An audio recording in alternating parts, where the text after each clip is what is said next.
Chapter 1. Bear Gear. I Choose You. The world's first VRMMO, virtual reality massive multiplayer online, fantasy RPG, a game with a diverse array of races, numerous classes, and a variety of skills for broad gameplay, was called World Fantasy Online. Today, a year after it went on sale, the game was finally receiving a long-awaited update. I was 15 years old, and it had been 3 years since I became a hermit. I'd come across WFO about a year ago and immediately foregone going to school in favor of dedicating everything I had to the game. What about sleep, you might ask? I slept 8 whole hours a night. I did still get tired, you know. My first priority was sleep, the second was tasty grub, and the third was the game. And school? Only idiots went to school. There's a neat little thing called the stock market in this world. You invested money, sat back, and watched it grow. It was easy, just like a game. All you had to do was acquire the right information, and then collect the money that flowed right in. But when I told my parents about my activities, they were like, "School is where you make friends." Friends? Do friends taste good? Their nagging got so bad that I finally just handed them 100 million yen I'd made by playing the stock market, and they shut right up. They even, get this, stopped coming home. They're probably off spending that money right now, having the time of their lives. I assumed they'd come asking for more once it was gone, so I switched residences to a luxury condo without telling them. Goodbye, parents. It was nice knowing you. Sure, I was 15, but I had money, I was an adequate cook, and I was perfectly fine living on my own. It's all good as long as I can send my laundry out to the cleaners. I was playing solo when I started up WFO on the day of the hotly anticipated update, like always. I didn't want to waste a single second, so I logged in the second maintenance ended and the update was done patching. Welcome back, Lady Yuna. Would you like to hear about the updates? On login, a girl in a maid outfit guided me through the menu. She was a guide NPC I'd selected on my first playthrough. Given the choice between a butler and a maid, I hadn't hesitated to pick the cuter option. No need. Just hurry up and start the game. Understood, she said. Then we will commence the update campaign. There was one of those? You have received a gift item based on your total hours of gameplay from the past year. Really? I was second to none in this game when it came to total hours logged. I wasn't a recluse for nothing, after all. Please choose whichever box you'd like. A trove of gift boxes appeared before me, stretching as far as the eye could see. There were too many to even count. You want me to choose from these? Yes, please choose the one you like. I didn't even know where to start, but there was no point in overthinking it. I chose the box right at the maid's feet. The rest of the boxes vanished the moment I touched it, so there was clearly no changing my mind. I opened the box. The heck is this? Item name, Bear Set. Right hand, black bear glove, non-transferable. Left hand, white bear glove, non-transferable. Right foot, black bear shoe, non-transferable. Left foot, white bear shoe, non-transferable. Clothing, black and white bear clothes, non-transferable. I'd wanted to start playing right away, but the ridiculous freebies made me balk. Even a friendless hermit like me drew the line at parading around in something this embarrassing. And they were non-transferable, so they were doomed to molder in my inventory. I supposed it wouldn't hurt to take a look at the item descriptions. Black bear glove. Attack glove. Increases power based on the user's level. White bear glove. Defense glove. Increases defense based on the user's level. Black bear shoe and white bear shoe. Increase speed based on the user's level. Prevent fatigue when walking long distances based on the user's level. Black bear clothes. Appears to be a onesie. Reversible. Front. Black bear clothes.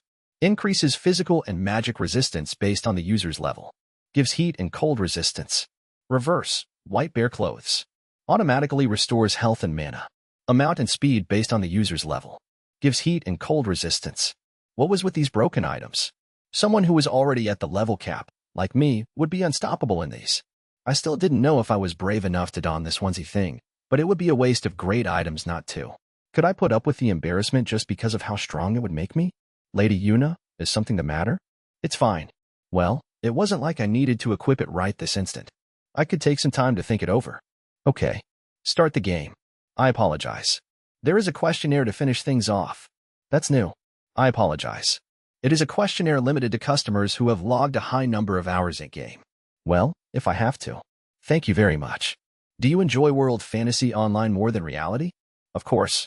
Reality schmeality. Do you have anyone important to you in the real world? I don't have anyone like that. My parents were gold diggers, and I didn't have friends because I wasn't going to school. Do you have a best friend in the real world? I don't. These questions are kind of off-putting. Do you have anything important to you in the real world? The maid ignored my objections and wouldn't respond to any of my questions. Instead, she kept repeating her current prompt until she got an answer. Money, I guess? The questions went on and on. I wondered, how many of these was I supposed to sit through? Do you believe in God? Do I have faith? Of course I don't. All I believe in is my own abilities. And finally, do you think the bear gear is cute? I do, but I don't want to equip it. Understood. Thank you for answering our survey. The room filled with a blinding white glow. Now, please enjoy your new world. Chapter 2, Bear Meets Girl. I opened my eyes. I wasn't at my in-game home, where I was supposed to spawn on login, but in an unfamiliar forest. More importantly, I was wearing the bear gear, both gloves, both shoes, and the onesie. I hadn't expected it to equip without warning, but now that I had it on, it was pretty comfy. The bear gloves looked like hand puppets. I flapped their mouths open and shut by flexing my fingers, and the effect was cuter than I'd anticipated. I looked around, seeing no one else. Well, I'd start by changing out of this embarrassing getup before anyone saw me. I couldn't switch my gear unless I was home, so I tried to pull up a transporter item from my inventory. My inventory wouldn't open. A bug? Though it'd be a pain in the butt, I supposed I could just log out and log back in again. Wait, what? The logout screen wouldn't appear. Oh well. I tried contacting someone on my short friend list, but that screen wouldn't show up either, so I tried opening my map, hoping to at least scope out my whereabouts. Huh? My map screen wasn't responding either. What's going on here? I activated my status screen. That opened up fine. Name, Yuna. Age, 15 years old. Level, 1. Skills, Fantasy World Language, Fantasy World Literacy. Equipment, right hand, black bear glove, non-transferable. Left hand, white bear glove, non-transferable. Right foot, black bear shoe, non-transferable. Left foot, white bear shoe, non-transferable. Clothing, black and white bear clothes, non-transferable. Had something gone wrong with the update? The character I spent a whole year developing was reset to level 1. I needed to log a complaint at once. As I was trying to somehow get through to the admins, I heard the tinkle of an incoming message notification. Assuming it was an apology message from them, I tried to bring up the screen, but it wouldn't open. How am I supposed to read it, then? And just as I thought that, a message screen opened up right in front of my eyes. Sender, God. Congratulations, Yuna. You were selected based on the results of the questionnaire. Clap, clap, clap, clap, applause. The place you're in right now is no longer the game world, but a fantasy world that I control. In other words, you've been transported to another world. Starting now, this is where you'll be living. Of course, I couldn't just leave you with nothing to your name, so I gave you a bear outfit as a present. There are other presents around, so do your best to find them. Was this some kind of new event? For the time being, I decided to try to find some other players. Fantasy games like this mostly rehash the same tropes as light novels, anyway. There was no way something like being transported to another world could happen for real. What kind of harebrained idiot had come up with this? The issue at present was that I didn't know where I was. I was just level 1, so if a monster attacked me, I'd be toast. I wondered, if I died, would I just respawn at my game home? I needed to leave the woods. But before that, I needed a weapon, and all I had were bear gloves with flappy mouths. I kept an eye out as I walked through the woods, and I found a fallen stick that was just the right length. It was better than being empty-handed, so I decided to pick it up. I felt like a hero equipped with a cypress stick. Just as I was getting used to my suit and stick, a wolf emerged from the underbrush. I knew this type of wolf. It was one of the basic mobs from the starting area. I tried to check its level, but its status screen wouldn't show up. It'd be fine if it was weak, but I wasn't convinced I could beat it with a tree branch. At least it was alone. I readied the tree branch like a sword. The wolf broke into a run and leapt straight at me. I darted to the side, like I always did in the game, and the tree branch hit the wolf in the side. If I'd been holding my usual sword, I would have cut it right in two. The wolf whimpered and stopped moving. Who could have guessed? I beat it in one hit. Maybe this really was the hero's cypress stick? I raised the branch high in the air. Well, I thought, I guess this isn't the time for jokes. Huh? I watched the wolf's beaten body for a while, but it didn't turn into an item. Monsters were supposed to disappear and drop items when they died. A wolf would leave meat and a pelt or something. Or, if you were lucky, a mana gem. But this one didn't disappear. I tried poking it with the tree branch, but it didn't move. It should definitely have been dead. The message from earlier started to feel more real. Was this really another world? Anyway, I get away from here for now. The smell of the wolf's body might attract other monsters. Of course, I didn't have the skill to butcher a wolf even in the real world. I couldn't do stuff like in the games or the novels. I resumed exploring, but the woods were seemingly endless. I couldn't open my inventory, so I couldn't pull out food. I suppose that if I really wasn't in the game, it was highly likely there wouldn't be any food in it, anyway. I felt like if I didn't find other people soon, I'd die from starvation even before a monster could get me. I'd been walking quite a while, but I didn't feel all that tired. Maybe it was because of these bare shoes? They were embarrassing, but pretty nifty. Someone, help. I heard someone's voice. I figured it could be dangerous to get involved, but it was my first time hearing another person here. Knowing the risks, I chased after the sound and came out into a narrow clearing. A small girl was collapsed there, surrounded by 3 wolves. She looked too afraid to stand. I snatched up 3 baseball-sized rocks that were lying on the ground as I ran, holding them firmly in the black bear's mouth. In order to get the wolves' attention, I threw a rock as hard as I could, then the next, and the one after that. Every rock connected, and all 3 wolves collapsed, spraying blood. I hadn't thought I would make a direct hit. Maybe this bear gear even had aim assist? I flapped the bear mouth open and closed. It looked like the wolves were dead, so I approached the girl. Are you okay? I called out to her. Her hair was dark. She looked to be about 10 years old. I didn't remember being able to pick that kind of character. She must have been an NPC. Thank you, she said. Why was that a question? Are you going to eat me? I'm not. Are you a bear? I remembered what I looked like and pulled off my hood. Feel better now? I said. Oh, yes. I tried to pull up her status screen, but it wouldn't come up. One of 2 things was going on. The UI that let me get at her stats was bugged, or she was real, and this was actually another world. When I looked at the wolves' gory corpses, I knew which I'd risk money on. For now, I decided to talk to the girl. Are you alone? Oh, yes. My mom is sick, so I was looking for medicinal herbs.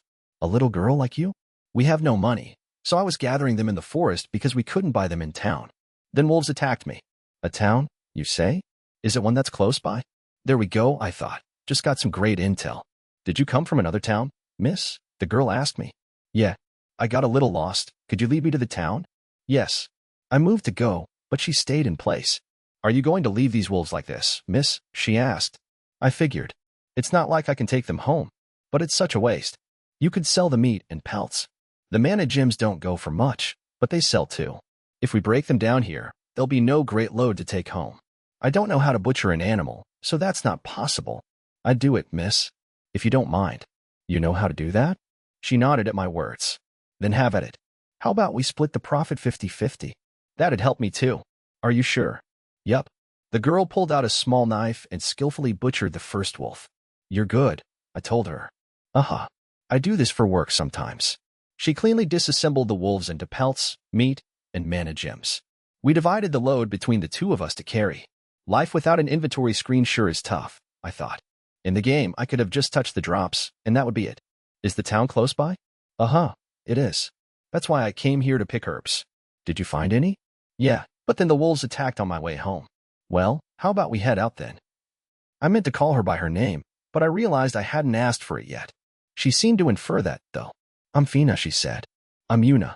So, how about we get going, Fina? After we walked for a while, I caught sight of town walls in the distance. They looked tall, even from far off, way bigger than I expected. They'd definitely be safe from monster attacks in there. On the way down, I peppered Fina with all kinds of questions. This really wasn't the game world that I knew. Nothing she had to tell me about the area matched the maps I knew from before the update. It could have just been a new continent introduced by the update, but the more I heard from her, the more likely it felt that this wasn't the game. I could probably find out more once we got to town. If I didn't run into another player there, then I would accept this was another world. Apparently, on top of the toll, only a silver piece, thankfully, and background check, you needed a resident card or a guild card to get into town. When I told her I didn't have either, Fina told me I could get a card from the Adventurers Guild. I hadn't been around long enough to pick up any kind of criminal history, so I would probably be okay.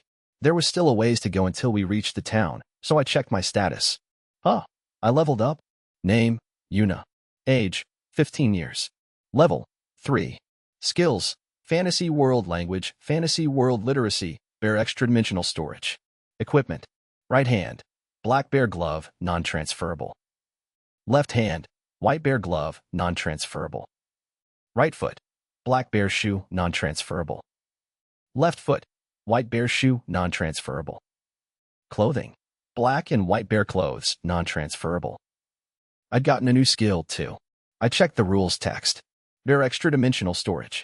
The white bear's mouth opens into infinite space. It can hold, eat, anything. However, it cannot hold, eat, living things. Time will stop for objects that are inside of it. Anything that is put into the extra-dimensional storage can be pulled out at any time. I'd gotten something like WFO's inventory. If I put food into my game inventory for long periods of time, the food wouldn't go bad in there, either. Maybe I was in the game after all? But why'd that functionality come attached to a bear? I'd expected the inventory to be empty, but it had money in it. It also contained a piece of paper. I pulled the paper out of the white bear's mouth and read it. I brought you that money you held so dear in the real world. Of course, you can't use it here, so I've exchanged it for this world's currency. God, I was thankful, but this tipped the scales from this being a game towards it being a fantasy world again. Still, if this really were another world, then this money would come in handy. I felt around in my glove and found a ridiculous amount there. I wondered, did I have enough to live as a recluse for the rest of my life, even in another world? I'd think about it after getting to town. Chapter 3. The Bear Trades and the Wolves. A guardsman was waiting for us at the gate. He stared straight at me, and that was when I remembered what I looked like. Bear. Ursity. Bruin. Teddy. Whatever word you chose, the meaning was the same. I looked suspicious, but not in a frightening way. Fina had called me cute. Actually, I felt so cute it was embarrassing. It probably would have looked cute if a girl around Fina's age wore it, but not so much for a recluse like me. Regardless, the guard really didn't need to ogle me like that. You there, girl? You were the one who went out to look for herbs, weren't you? Did you find any? Yes, Fina said. She smiled. Good. Looks like you kept your promise and didn't wander deep into the woods. There are monsters in there. I smiled wryly at those words. And what's going on with you, strangely dressed lass? Do me a favor, and don't mind me. Well, everyone has their own style, I suppose. Anyway, if you're coming in, show me your identification. Fina showed him her resident card. I'm not a resident in this town, I said, flapping the bear's mouth open and closed, but I heard that I could get in if I paid. Your identification, the guard could only get out those 2 words. I don't have any, but I can get in as long as I pay a silver coin, right? You don't have anything at all? It can be an identification card from any town. I was living in a place without cards. I see. In that case, we'll take a silver coin as tax and look into your criminal record. I pulled a silver coin from the white bear's mouth and handed it to the guard. Well then, if you could come over here. There shouldn't be any issues, since I hadn't committed any crimes since coming into this world. I hadn't committed any crimes in the real world either, obviously. No, really. The guard brought me over to a building close by, probably one of the standard-issue barracks that always seem to show up in fantasy novels. He led me to an area like a reception desk and laid a crystal panel in front of me. Please place your hand on this crystal. If you are a criminal, it will turn red. I just need to put my hand here? Yes. It will react to your mana and look you up. I put my hand on the crystal panel, but it didn't react. Looks like you're fine. Can you really tell with something like this? You don't even know what the panels are? Where are you from? A distant village. Well, I suppose I'll explain it to you. This crystal panel is connected to all the other crystal panels in the country. When a baby is born in town, it gets issued a resident card and has its mana registered at the same time. They do the same thing in the capital and the other towns. That way, we can tell where someone came from. So it's like a citizen registry. When someone has committed a crime, he went on, we can log that data in the crystal panel. If the person is registered, the data will be transferred to all the crystal panels. Based on that, a criminal won't be allowed entrance to the towns or capital anymore. What happens if they use a guild card or someone else's card? That'd be impossible. The cards are made to respond to mana. If the mana doesn't match the one that it's been registered to, the card won't respond. So mana's kind of like a fingerprint? But if the mana isn't registered, there's no point, is there? I asked. That'd be the case. But it's essentially only villagers from way out in the boonies, who've never traveled to the towns or capital, who don't have cards. It's unlikely they would be felons. I thought that was unlikely too. That's it for now. Anything else you'd like to know? If not, you can go into town. When I thanked him and left the room, Fina was waiting for me. I gave her a pat on the head. Yuna, was everything okay? Yeah, it was fine. Then let's go sell the wolves at a guild. Though the town wasn't that far off from a town in the game, I felt like there was something different about it. Also, for some reason, I felt like everyone was looking at me. Maybe it's because I'm an outsider? Your clothes sure do stand out, Yuna. Oh, right. I was wearing a bear onesie. Fina led me to this big warehouse-looking place. There was a good-sized building next to it and adventurers carrying swords and staffs milling around. Since their status screens wouldn't appear, I couldn't tell whether they were players from the game or NPCs. I wanted to examine them more, but I decided to follow Fina for now. They'll buy them here. Excuse me, Fina called out to a guy behind a counter. We'd like you to buy wolves from us. Well, if it isn't Fina, what are you doing here at a time like this? I came to sell stuff. Fina placed the wolf material she held onto the table. I did the same. How do you come across wolf meat and pelts? They tried to eat me while I was picking herbs, and then she saved me. You went to the woods? The man at the counter exclaimed. Yeah, I ran out of herbs for Mom. Haven't I told you over and over again? If you need herbs, I'll get them for you. But I can't rely on you forever, Mr. Getz. Especially since I haven't paid you for them. Like I said, that doesn't matter. If something happens to you, what am I supposed to tell your mother? It'll be fine. Besides, I've gone to the woods tons. But didn't you just get attacked by wolves? And you got saved by that odd girl there. Thanks, miss, for saving Fina. You seem to struggle with talking to me and looking at me straight on at the same time. No problem, I said. I was lost, so she helped me out, too. I'd like to thank you, said Mr. Getz, but this is my job, so I've got to give you the normal amount for buying those off you, if that's fine. That's all right. The man checked the wolf mats. Meat and pelts? Huh. This is what I can pay for this much. Mr. Getz put some coins down in front of us. I couldn't tell if it was a fair price or if he was lowballing us. Yes, please. Fina looked pleased, though. She tried to give me half of the money she had accepted. Fina, I don't need that money, but could you show me the way to a good inn? I don't know where to go. I guess you've got to take the herbs to your mom quick, though, don't you? It's okay, she said. There's an inn on the way to my house, so I'll take you there. Thank you. Fina, said Mr. Getz. You better not put yourself in danger again. You tell me when you need any herbs. Okay, I will, Fina answered, then turned and left. Do you know that man? I asked. Yes, he's always taking care of me. Sometimes he has me help with the butchering when there are a lot of monsters brought in. Aha, I thought. So that was why she was so good at butchering corpses. And he knows my mom is sick, so sometimes he gives me herbs and medicine for cheap, or for free, once in a while. Still, I can't go around asking him for medicine every single day. So that was why she went out alone into the woods to pick herbs this time. I wanted to do something to help her, but it would probably have to wait, especially considering my current situation. The inn was about a 30-minute walk from the trade-in shop, and of course, I was showered with stares the whole time we were walking. This is it, said Fina.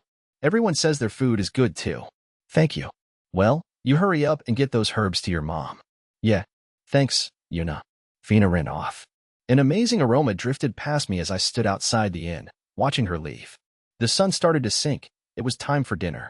For decorum's sake, I tried to batten down my glee at the prospect of a tasty meal as I headed in. A girl in her late teens waiting tables stopped mid-stride and gave me a perplexed look. I didn't know what to do with everyone giving me the same exact reaction every single time. Welcome, the girl said as she stared. I heard I could stay here? Yes, you can. It's 1 silver coin every day, morning and evening meals included. It's half a coin without the meals. In that case, I'd like a 10-day stay, with meals. The bath is open from 6 in the evening until 10 at night. You have a bath? Yes, indeed. Rest assured that the men's and women's areas are also properly separated. That was a happy accident. I never expected an inn with a bath. Can I get a meal right away? Certainly. After I was done listening to her explanation, I pulled 10 silver coins out of the white bear's mouth. When she took the money, the girl squeezed the black bear. Whoa, I'm sorry. It was so cute. So that was 10 days with meals, right? I'll get the meal prepared right away, so please take a seat and wait. Oh, I'm the innkeeper's daughter, Elena. Nice to meet you. I'm Yuna. I'm looking forward to my stay. Chapter 4. The bear agonized after seeing herself in the mirror. After I polished off my meal, I was led up to a room on the 2nd floor. Fina was a lifesaver. I'd need to make sure I thanked her properly. The bath is open, so you can go in, said Elena, but please don't take long, because there will be others waiting. Got it. Breakfast is from 6 to 8. Please be warned, we can't serve you if you're late. After explaining more or less everything, Elena went back downstairs, leaving me alone with the room. It was just a one-person room, so it wasn't all that big, just a bed and a small desk. But my things were all in my inventory, so it was more than big enough for just me. While I was looking around the room, I noticed that there was a mirror on the wall. I checked myself out again. It was embarrassing. There was no doubt about it. I was dressed in the kind of loungewear girls would sometimes wear at home. I was so embarrassed that I'd been walking around outside looking like this that I thought about not doing it tomorrow. I worked up my courage and looked at myself in the mirror again. There was something uncanny about my reflection. That's my actual face. In WFO, player avatars all had the same outlines for their faces, but you could change their hair colors and hairstyles. My avatar had silver pigtails, but right now, I had long, straight black hair that reached my hips. A hermit like me wasn't exactly going to bother going to the salon, so my hair had just gotten longer and longer. Fixing it up was too much of a bother, so I just left it down. The mirror reflected my real face, my real hair color, and my real hairstyle. I remembered my avatar was 10 centimeters taller than me, but when I checked again, I was definitely the same height that I was in real life. But I'm not short. I'm just a tiny bit shorter than average, really. Really. Much as I didn't want to admit it, I knew this really couldn't be the game world if I was physically myself here. The confirmation that it was real made me begin to panic, until I realized there was nothing to panic about. I didn't have great parents or friends, nobody I would miss. The only thing I'd left in the real world was the money I'd earned from stocks, and according to the letter from this place's god, they converted that money into this world's currency. The only things I'd regret losing from my previous world were entertainment and food, but there were probably fun things in this world, and the food at the inn was great. If I wanted to become a recluse again, I could. Unfortunately, this world didn't have the internet or TV, so it'd be boring. Then again, if I thought of the world itself as a game, it might be worthwhile to travel around and have fun. When I thought of it that way, I was starting to warm up to the idea. Okay, I told myself, I'll prepare for tomorrow by taking a bath and turning in for the night. When I went to the bath, I stripped off the bare gloves and onesie in the changing room. All I had on without them were my underwear and bra, which meant that was all I was wearing while I'd been walking around town. At least give me a shirt, I thought. Come to think of it, I didn't have underwear to change into, so I needed to buy some. I pulled off my current pair, and something caught my eye. I slowly unfurled my underwear. What the heck? My underwear had bears on them, one white and one black. Was the god that brought me to this world just really into bears? I'd rather not think too much about it. The bath left me feeling rejuvenated. Long soaks were forbidden, so I got out earlier than I was used to. I didn't have a change of clothes, so I tried putting on the bare underwear and clothes again from earlier. Guess I've got some shopping to do tomorrow. I suddenly remembered something. The item description for the onesie had said that if I reversed it to the white side, my stamina would be recovered. In the spirit of discovery, I did just that, and pulled it on. The effect was remarkable. I could feel myself being healed. My body filled with warmth from the inside out. I got back to my room and slid under the covers to rest from that day's fatigue. Nice and cozy, I thought. Good night, I said, even though no one would hear it. I woke up early, possibly because I'd gone to bed early. Perhaps because of the white bear's effects, I didn't feel one bit tired. The prospect of keeping the bear gear on was growing more and more attractive. Maybe it was cursed. If only it at least looked like a cool bear. Apparently, I had some time to kill before breakfast. I pulled up my status screen. Name, Yuna. Age, 15 years old. Level, 3. Skills, Fantasy World Language, Fantasy World Literacy, Bear Extra-Dimensional Storage. Gear, right hand, black bear glove, non-transferable. Left hand, white bear glove, non-transferable. Right foot, black bear shoe, non-transferable. Left foot, white bear shoe, non-transferable. Clothing, black and white bear clothes, non-transferable. Underwear, bear underwear, non-transferable. I'd gotten even more weird equipment. Bear underwear. Won't get dirty no matter how much they're used. An excellent item that won't retain sweat or odors. Will grow with the user. Ideal equipment for a recluse. I was particularly grateful that the underwear would grow with me. I didn't have much of a chest, but I'd sure need it for when I got a great rack in the future. I wouldn't have the hassle of resizing my underwear all the time. When I went downstairs for breakfast, Elena was wiping down the tables with a dust cloth. Good morning. Morning. Can I eat? Yes, you may. Elena stared at me. What is it? You're white today. It looks great on you, she told me with a beautiful smile. I wasn't not embarrassed just because I wasn't a black bear anymore, but changing would be a pain, so I just ate breakfast in the white bear clothes. The bread and soup were delish. When I got back to my room, I changed back into my black bear clothes and set about making a list of things to do that day. Buy a change of clothes, underwear included. Get some identification, go to the Adventurers Guild. Get some gear, I want a sword. Gather intel, maybe at a library or bookshop. Figure out how strong I am. Those wolves were easy peasy. I asked Elena where the Adventurers Guild was, and discovered it was the next building down from where Fina and I went to sell the wolves. I'd be in for a lot of inconvenience without identification, so I decided to go there first.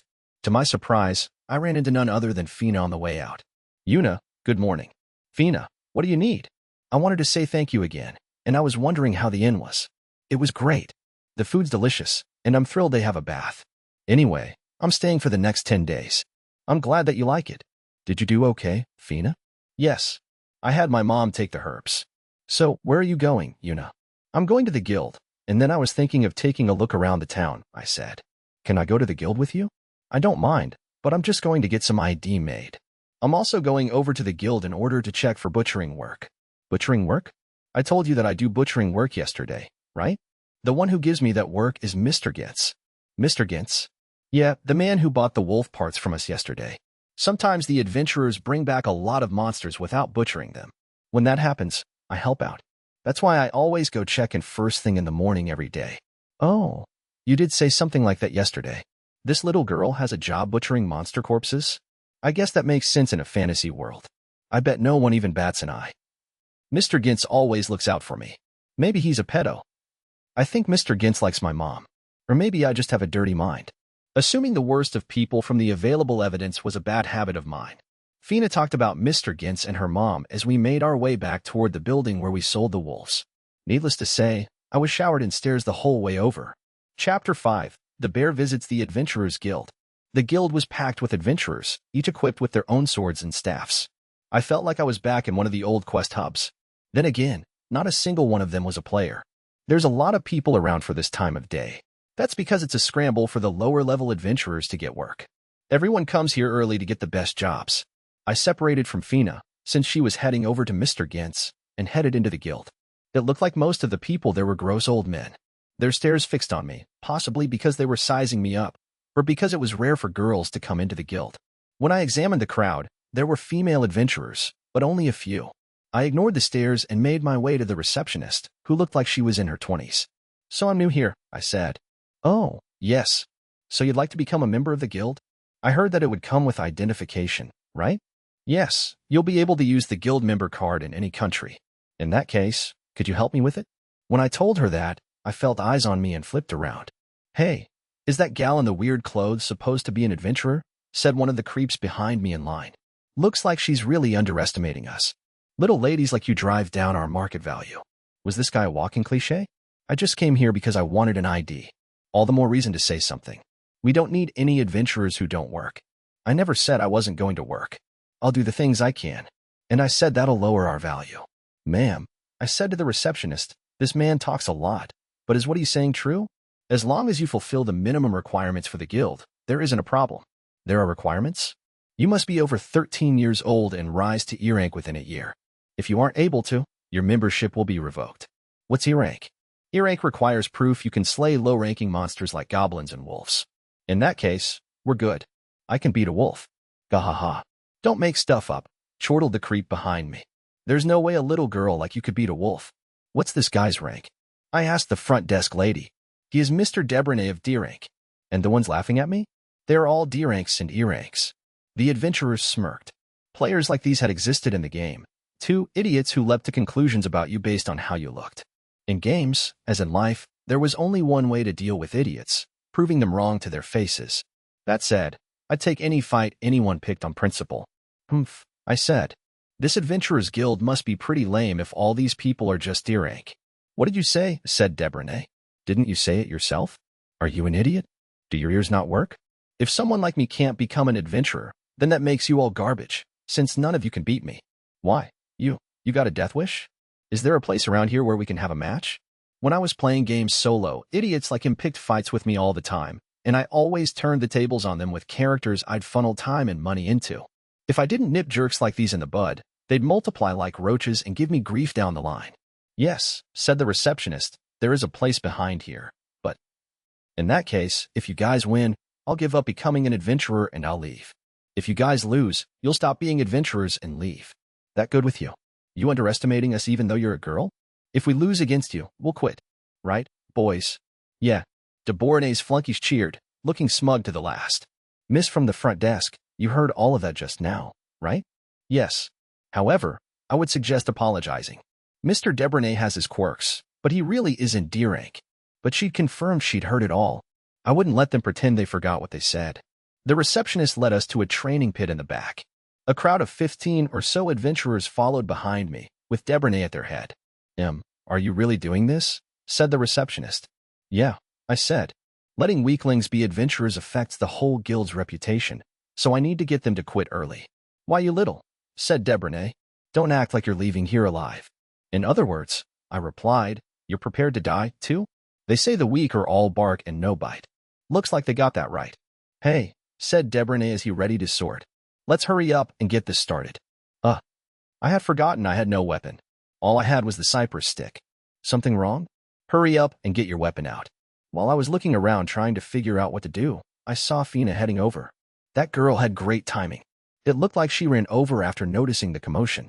How adorable. Yuna. Fina, could you lend me your knife? I asked her as I approached. I'll make sure to give it back later. Are you fighting, Yuna? Things just shook out that way.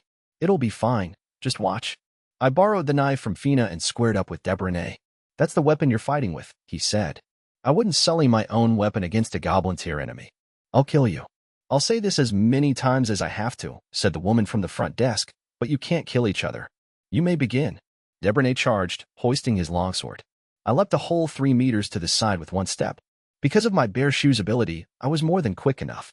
Immediately after, I closed in on Debernay with one step and punched him just under the ribs using my black bear hand. My secret technique, bear punch. Huh? It didn't end him. All it did was make him scowl. Maybe it's because of the difference between our levels? Why you? Debernay, who had taken the bear punch without flinching, readied his sword. Excuse me, I thought, what's this amateur doing using his sword when we're close enough for hand-to-hand combat? WFO had hand-to-hand battle events. They were open to all, without level, weapon, magic, or gear restrictions, and occasionally featured battles where the admins would change the settings to make the fighters have fixed defensive and offensive abilities. In a fight where levels, weapons, and equipment didn't matter, the match would be decided based on skill. From my time in those circuits, I knew that enemies who would rely on raw power to attack were no match. I bear punched Deboranay's exposed wrist, and because he was leaning into a sword thrust, he lost his balance.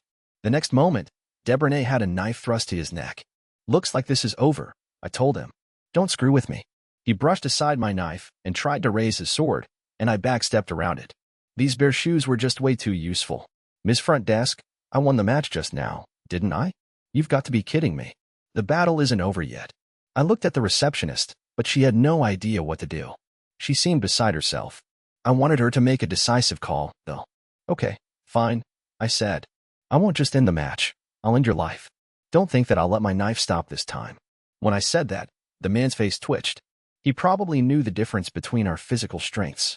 I had evaded his attacks and was also faster than him, and if I had used the knife instead of my bear punch earlier, I would have stabbed him in the hip. On top of that, he definitely couldn't deny that I'd pressed the knife against his neck at the end. That basically meant I had already stabbed him twice. Are you really that scared of this little knife? I let him get a glimpse of it. Sorry. Using this against a person without no qualifications to be an adventurer was just so immature of me. I hurled the knife at Deboranay's feet, embedding it in the ground. Not scary anymore, right? I made a little come and get it gesture with my gloves. Don't take me for a fool. He charged hard, like an idiot. I sidestepped him, but his sword followed me. Of course, he'd figure it out after I'd used the same method twice to evade him. If one step didn't work, then I just needed to take 2 steps, and if that didn't work, I just had to leap 3 times. I evaded with 3 steps, got into his blind spot with the 4th, and in the 5th, I popped up right in his business. My bear punch collided with his face, and Deboranay's giant body went down. I hit his face with my right hand, then left, right, left, right, left. Bear punch, bear punch, bear punch, bear punch, bear punch, bear punch, bear punch.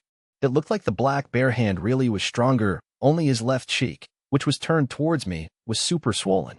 He didn't move. Once I saw that, I disengaged. The whites of his eyes were showing. He was passed out. So, who's next? I asked my audience. None of them stepped up. Looks like no one. In that case, Miss Front Desk, could you remove all the adventurers here from the guild? It looks like they're weaklings. I grinned. But, one of them murmured. But all of you said it yourself, I said, didn't you? Weaklings like me can't become adventurers. Which means anyone weaker than me definitely can't become an adventurer. right? Which includes this guy I've just beaten and people who won't even try me in a fight. I looked around, still grinning. It looked like there weren't any adventurers who felt like they could win after seeing that fight. Debernay must have been the strongest of them all. I didn't say that. One of the adventurers broke the silence. I didn't say that, either, another continued. Debernay was the one who said that, wasn't he? That's right. It seemed they were going to sell out Debernay to save their own butts. But I said that, didn't I? If you guys won, then I'd give up on being an adventurer and leave. If you guys lost, you would give up being an adventurer and leave. And then, when that guy said, if I lose against you, I'll quit. Right? Boys, you all said, yeah. I got the lady from the front desk to confirm that, didn't I? I looked at the receptionist. Yes, she answered in a quiet voice. The adventurers began to stalk into the training area. They had nowhere to hide anymore, and nothing to lose. You better wait to say that until after you beat all of us, said one. Or how about you face all of us together, said another. 1, 2, then 3 people arrayed themselves around me. Looked like I needed to beat all of them at once. I guess if they're only as strong as Debernay, this won't be so bad, I thought. The battle ended too soon, if you ask me. I couldn't be sure without checking my status, but I'd probably leveled up from beating Debernay. My bear step was even faster, and my bear punch's power was several levels higher. I beat the poor fools with a single blow.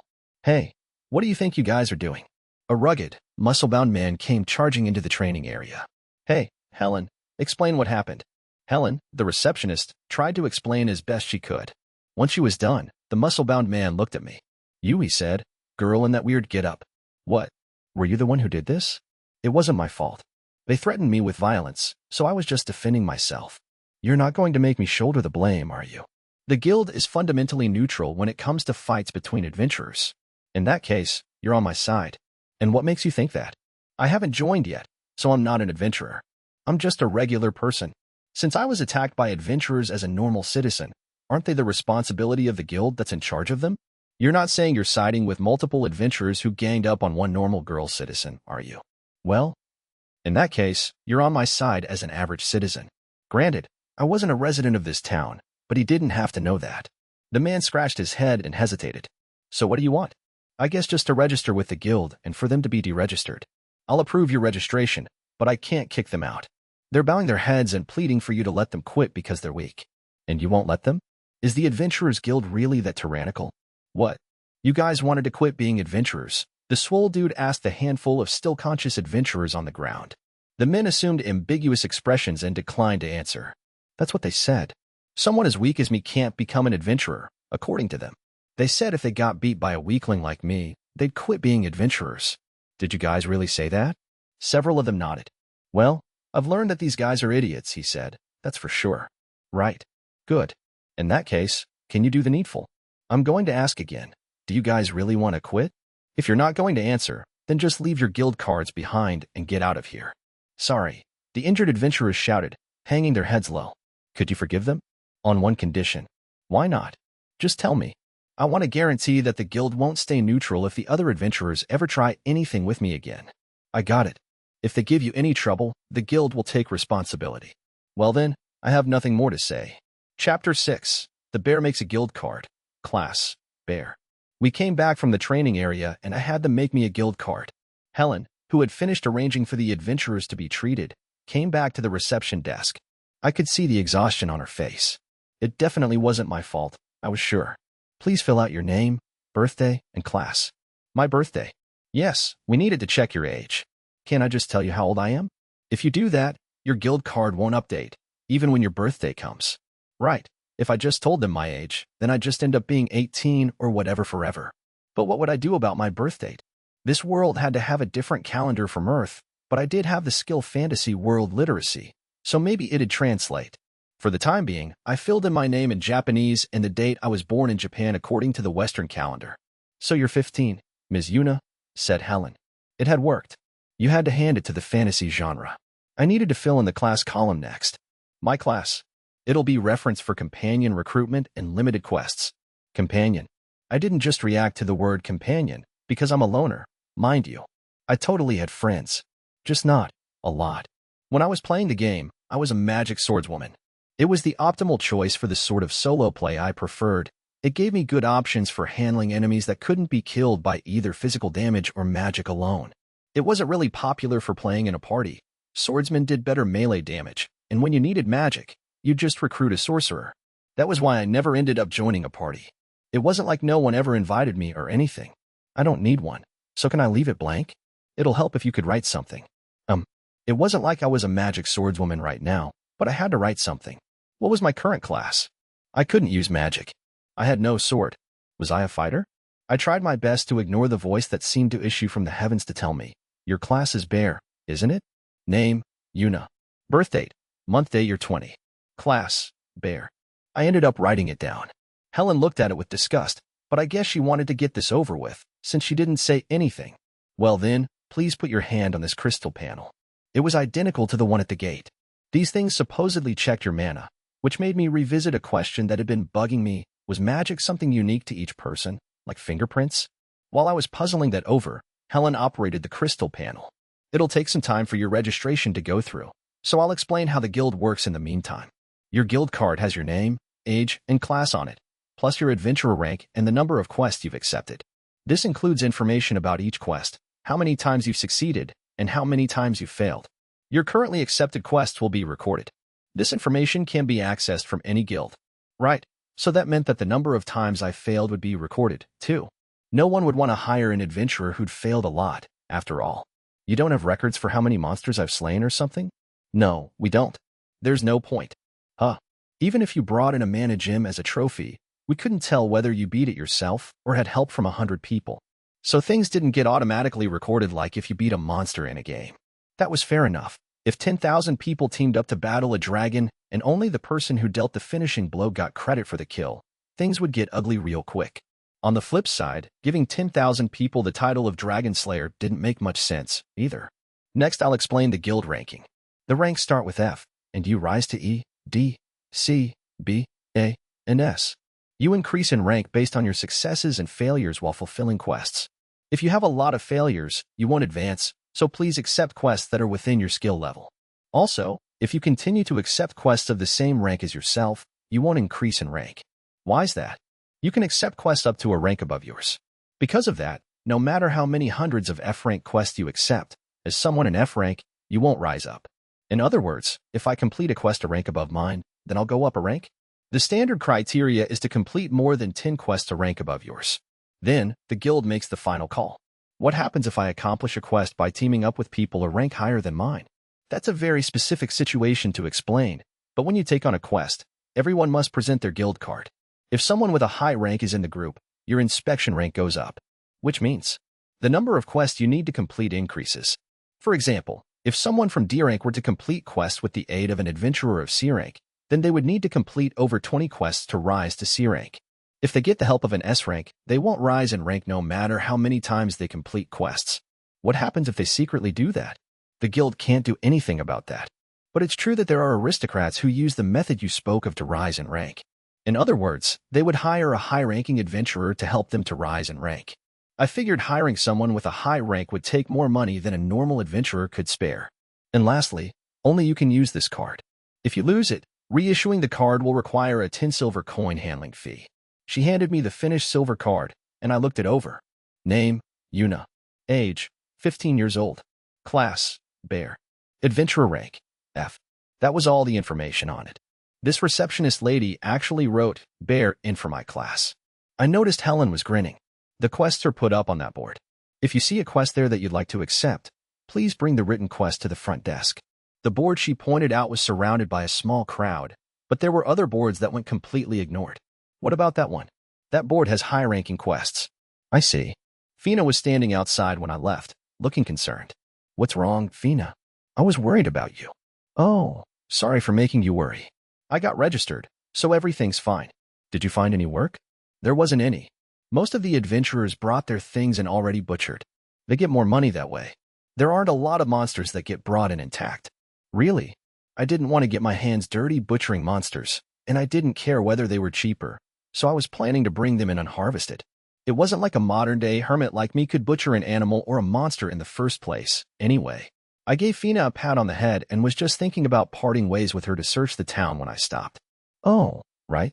Fina, you don't have anything to do, right? I don't. There isn't any work anywhere else today, either.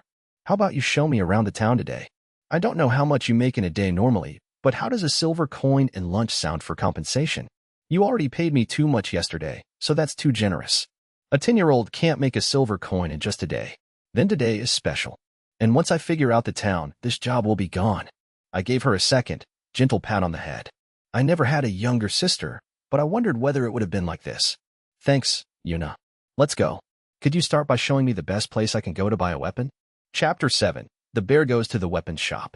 Before Fina led me along, I checked my status. My bear punch was stronger, and I definitely felt like I'd grown a level. Name, Yuna. Age, 15 years old. Level, 8.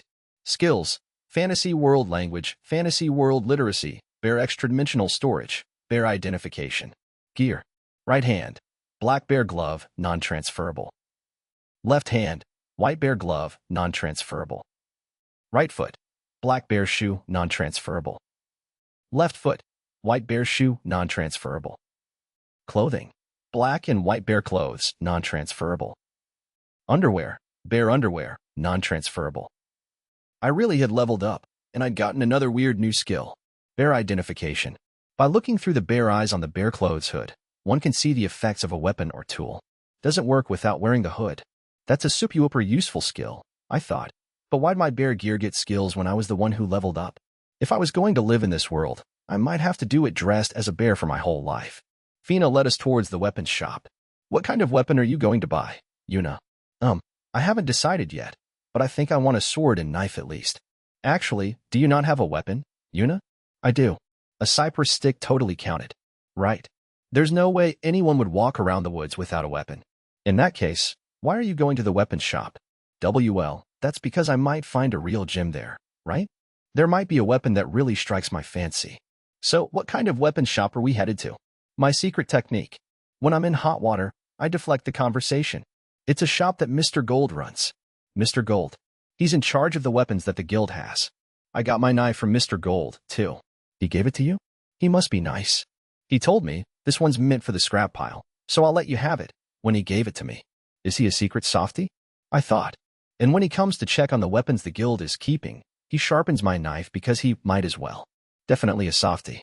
This is it. Fina stopped in front of a building with a painted sign of a sword hung by the door. Did they not sell any armor, then? I heard clanging coming from inside as we approached and wondered if they were forging stuff right now. Fina entered first, and a short girl greeted her. Weapon shops in a fantasy games tend to come part and parcel with dwarven shopkeepers, so I wondered if she was one. Or was she just a normal kid? Oh, welcome, Fina. Did you come to get your knife sharpened? No, I brought Yuna here today. Apparently, she wants a weapon, so I came here to introduce her to Mr. Gold. Oh, so you've brought a customer. Thank you. Yuna, this is Mr. Gold's wife, Mrs. Nelt. Okay, dwarf confirmed. I thought, a little relieved. Otherwise, he would have been a pedo. Did you just look at me funny? No, actually, I was wondering whether you were a dwarf. That I am indeed. Have you never seen a dwarf before, by any chance? No, this is my first time. Well, I suppose you can't help it then. You've got quite a peculiar look, miss. My name is Yuna. Nice to meet you. So, what kind of weapon do you want? I haven't decided, so could you show me what you have? So, you're a beginner. Of course I can. My husband has some work he needs to attend to, so he can't speak with you at present, but you may look around at your leisure. I could hear Mr. Gold clanging away at something in the back. I supposed I didn't need to meet him, since I was just going to buy a sword. Fina looked disappointed, though. She probably wanted to see him. Since I'd gotten permission to browse, I inspected the weapons in the shop. I tried picking up a nearby sword. It wasn't heavy? I wondered if it was because of the bear gloves. To test it out, I took off a glove and tried lifting it again. Okay, I thought. Definitely can't hold this thing. I could pick it up, but that was all I could manage. I couldn't even try swinging it or anything. I put the bear glove back on and held the sword. It was light. I wasn't going to be able to make it in this world without the bear gear, was I? I tried out bear identification next. Iron sword. Skills, none. I tried checking the other swords in the same way. Iron sword. Skills, none. Iron sword. Skills, none. Iron sword. Skills, none. They were all the same, only varying in shape and length. Swords without magical abilities were probably just the norm. They weren't selling anything subpar, but I didn't see any hidden gems. If this were a game or light novel, they would have had a legendary sword stashed in the corner, all rusted and unrecognized, or something. After all the fuss I'd made to get it, my identification skill was useless. I decided to cut my losses and picked a sword that looked like it would be easy to carry one-handed. Iron sword. Skills, none. I'd like to also look at the knives. For skinning and butchering?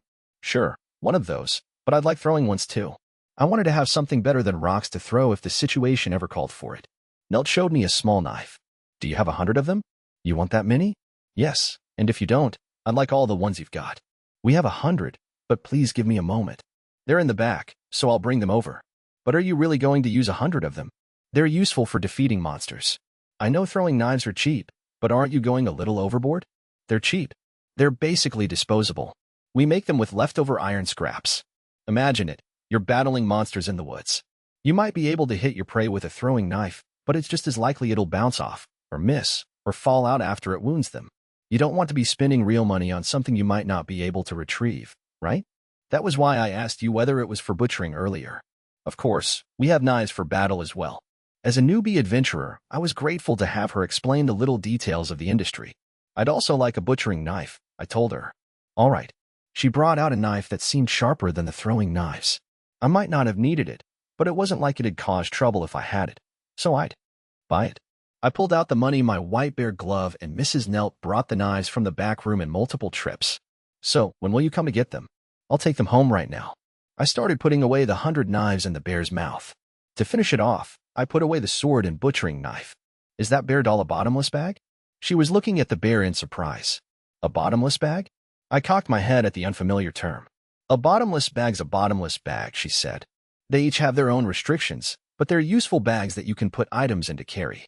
They're useful for merchants and blacksmiths like us, who have to handle heavy luggage. Are bottomless bags rare?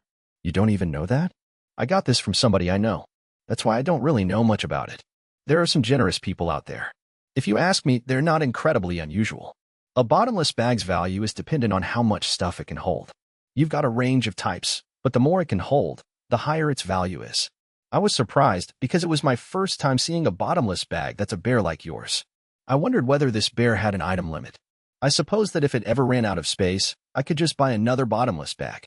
But Yuna, if you had something useful like that, couldn't you have used it when we were carrying back the wolves? Fina asked. I was lost, so I got confused and forgot.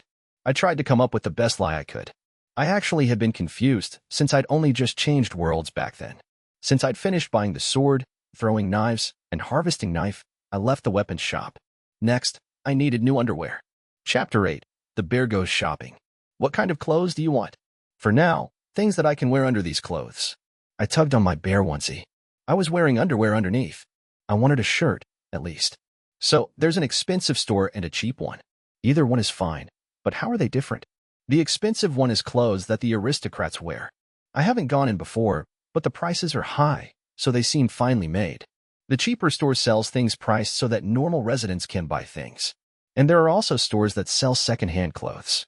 Sometimes there are good finds there, so I like checking it out. Which would you like? Personally, I wouldn't have minded going to the expensive store, but when Fina explained the expensive store, she didn't seem very positive about it. I wondered, if there was an issue with it, were they selective about their customers? Considering how I looked, there was a chance they wouldn't let me in. Maybe the normal store was for the best. I'd pass on the second-hand one this time around. For now, could you take me to the normal store? I'll consider going to the other stores later. Fina let me where I asked. A woman in her mid-20s greeted us inside. When she saw my clothes, she looked shocked for a moment, but immediately went back to smiling at us. Welcome. What kind of clothes are you looking for today? Just some underwear and clothes. The underwear is over there in the back. Actually, we don't have clothes similar to the ones you're wearing. That's fine. Like I'd want multiples of this outfit. I left the employee where she was and went with Fina to the back. Underwear came first. I needed to graduate from the bear panties. After that, with Fina's help, I bought a shirt-like thing I could wear under the onesie, and some unremarkable, ordinary clothes to wear the rest of the time. Thanks, Fina. Not at all. I'm glad you found something to buy. What would you like to do next? Maybe go to the bookshop or a library. Are there any in this town? We have a bookshop, but no library. I feel like I've heard an adventurer saying that they have one in the capital, though. Then I guess we'll go to the bookshop. But before that, let's eat lunch. Do you have a place you recommend? Is anywhere fine? Yeah. In that case, I'd like to eat where you're staying. I've heard it's really good. At the inn. Yes, guests from outside the guild come in around this time of day, since the adventurers who stay there are usually out for work. I had no idea. In that case, let's go. Fina was clearly delighted by the prospect of lunch at the inn as we headed back. When we got to the inn, it was bustling with customers. A delicious aroma wafted through the air. Elena, who was carrying a load of dishes, noticed us enter. "Welcome," she said. "Oh, Ms. Yuna. Are you back already?" "For lunch," I told her. "There's an extra fee for lunch." "That's fine. Also, do you have 2 open seats? We're actually completely full right now. I think seats will open in a bit. Can you make the meals immediately?" "Yes, that we can do. It's mostly all ready to go." "In that case, could we eat in my room?" "Yes, that's no problem. We'll figure out our orders." "Fina, you can get whatever you want." "Are you sure?" Fina said, seeming very hesitant. "It's fine. Once we're done eating, I'm going to ask you to take me to the bookshop as compensation." "Thank you so much." In that case. After waiting in my room for a while, Elena brought our lunch up and I took the tray from her. The contents of the plates were still steaming. They looked delectable. "Once you finish, it'd be such a help if you could bring the plates downstairs." "Got it. I'll bring them once we're done." "Sorry for asking, but I'd be much obliged." We set our meals side by side on the tabletop. There was fluffy bread, meat, and even a salad. I wonder if there's rice in this world, I thought. It's only my second day, so I'll manage, but I am Japanese, so I'm going to miss rice, soy sauce, and miso. "Fina, how about we eat while it's warm?" "Yes." Fina happily grabbed the bread. The bread is so soft. The meat is delicious, too. "Yeah, it's good." Fina's hand paused as she was eating. "What's wrong?" What is it? Could I take half of this meal home?" "Why?" "I have a younger sister at home," she said, staring at her half-touched food. "I'd like to share it with her and Mom."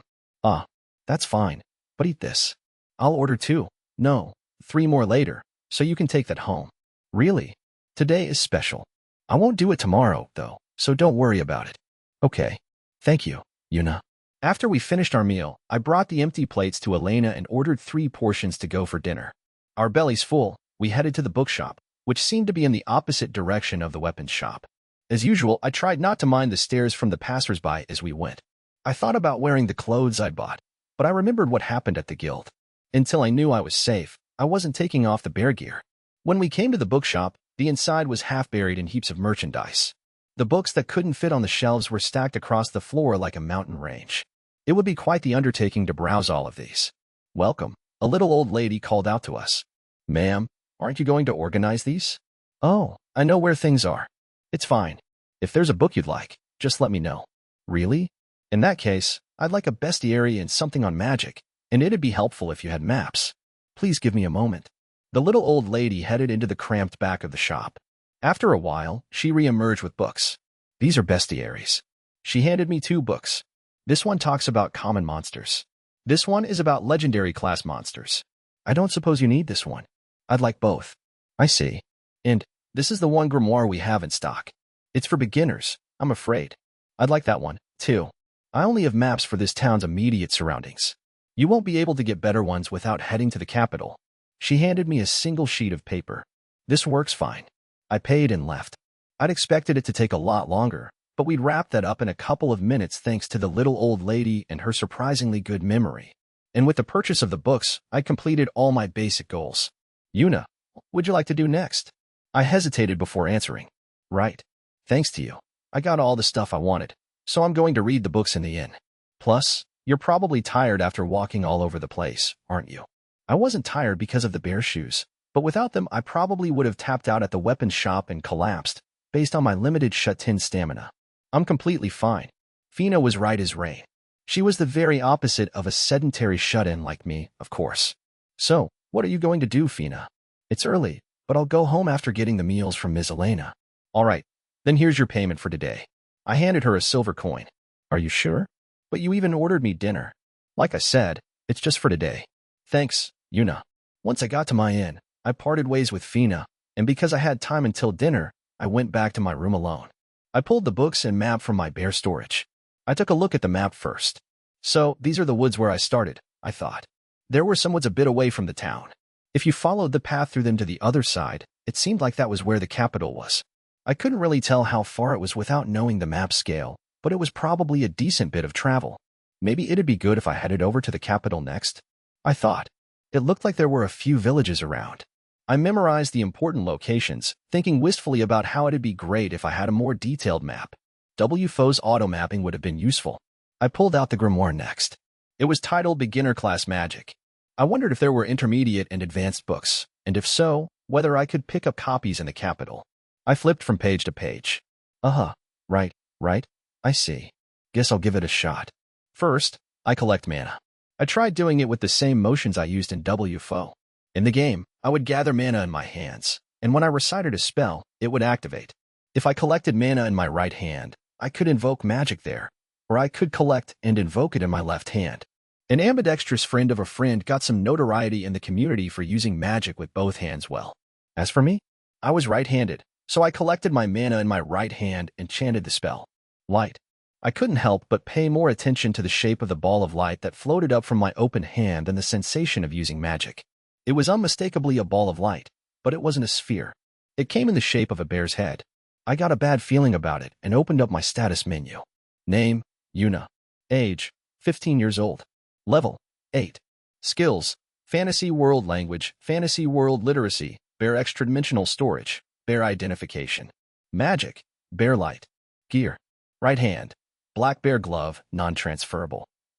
Left hand, white bear glove, non-transferable. Right foot, black bear shoe, non-transferable. Left foot, white bear shoe, non-transferable. Clothing, black and white bear clothes, non-transferable. Underwear, bear underwear, non-transferable.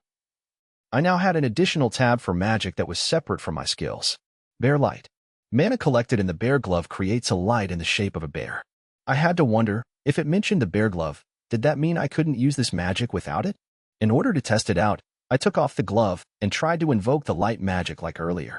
Just as I thought, no light appeared. I was one with the bear. I put the bear gloves with their round eyes back on my hand. I wanted to practice attack magic, but I couldn't do that in the inn, of course. I decided I would just read the magic book and learn what I could for today. When dinner came around, I went back to the ground floor and ate a great meal.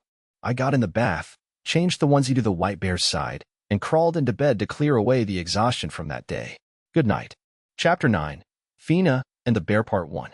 Mom's medicine ran out, and I don't have enough money to buy any more. I live with my mom and sister, who is 3 years younger than me. I don't have a dad. Apparently, he died while my sister was still in my mom's belly. I don't really remember him much. Mom can't move, since she's sick. I try to work in her place and do the best job I can, but there isn't a lot I can do, since I'm only 10. Sometimes Mr. Gintz lets me help with harvesting work at the guild. Apparently, my mom is friends with Mr. Gintz. He's always nice to us. He gave us medicine that really helped my mom earlier. And before that, too. I can't make him take care of us more than he already has. The only thing I could do was go out of the town to pick herbs that would be medicine for my sick mom.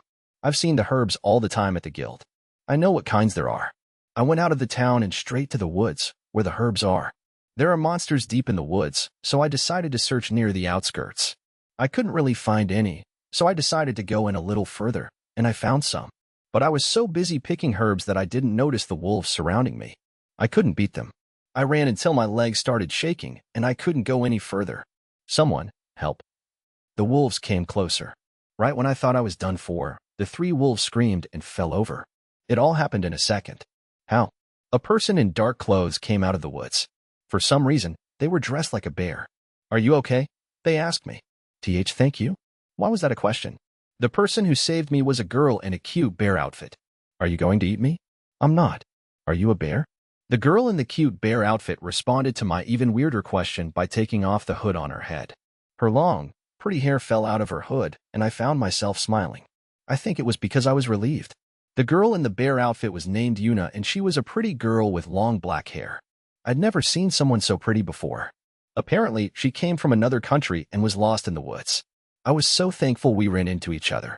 To thank her for saving me, I led her to the town. She started walking, but I told her to please wait. We could sell the wolf meat in pelts, and the meat was super good. When I explained that, Yuna told me she didn't know how to butcher them. Maybe she came from a noble family somewhere. I could understand that after seeing how beautiful she was under the bear hood. So, with her permission, I butchered the wolves.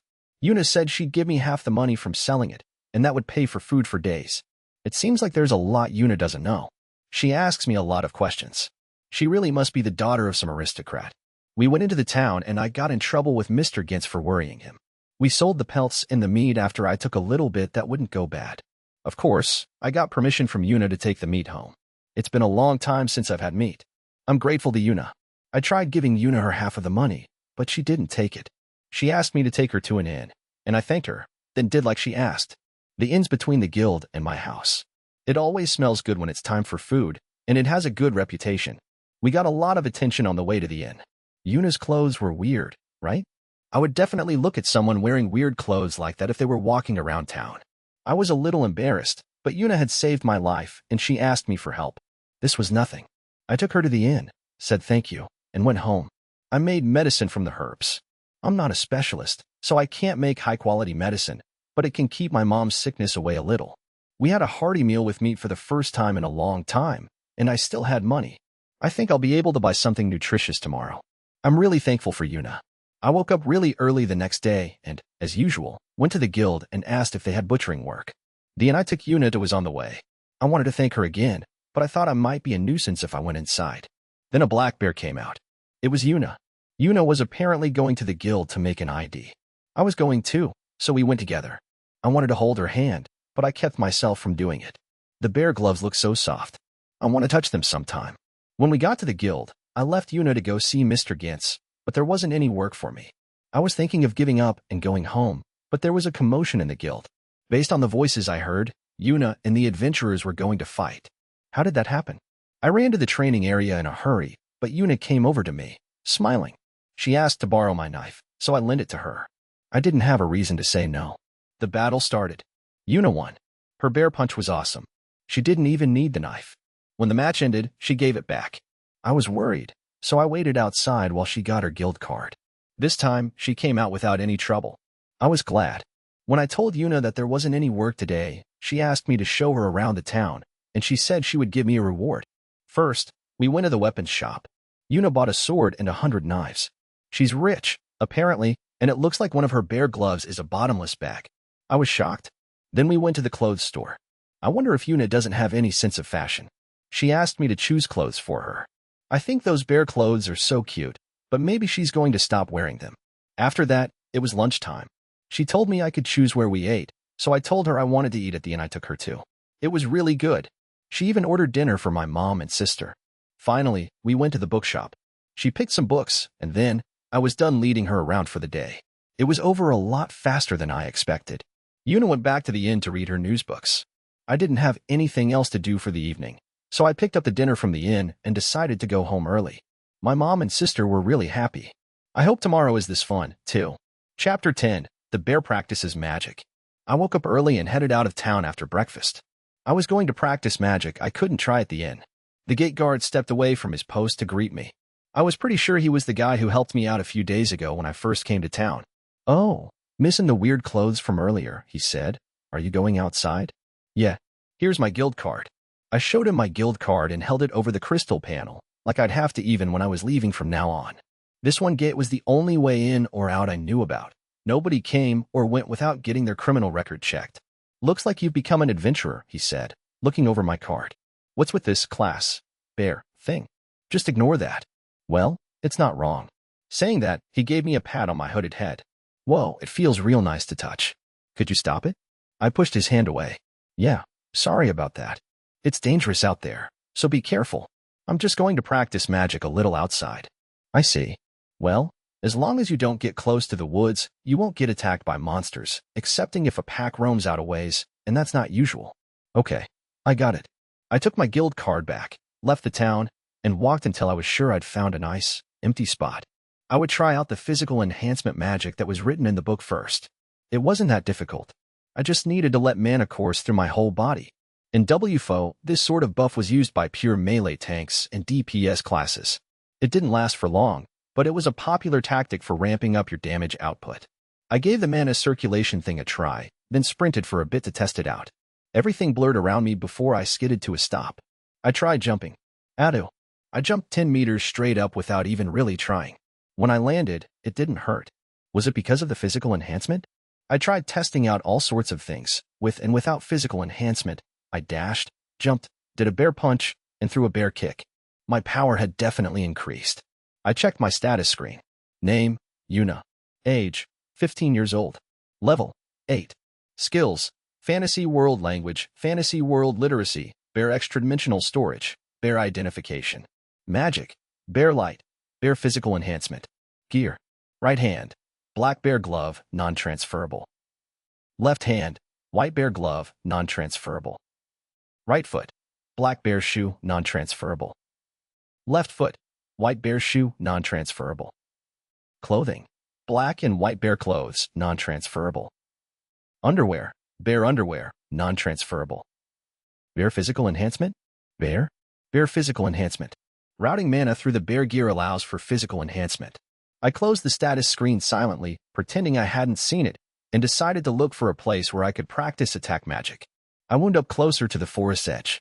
The method in which you used magic in this world was: gather your mana. Create an image of the magic you want to use. Invoke the spell. In the game you'd gather your mana. Invoke the spell. It was easier in the game, because all you did was collect your mana and recite the incantation.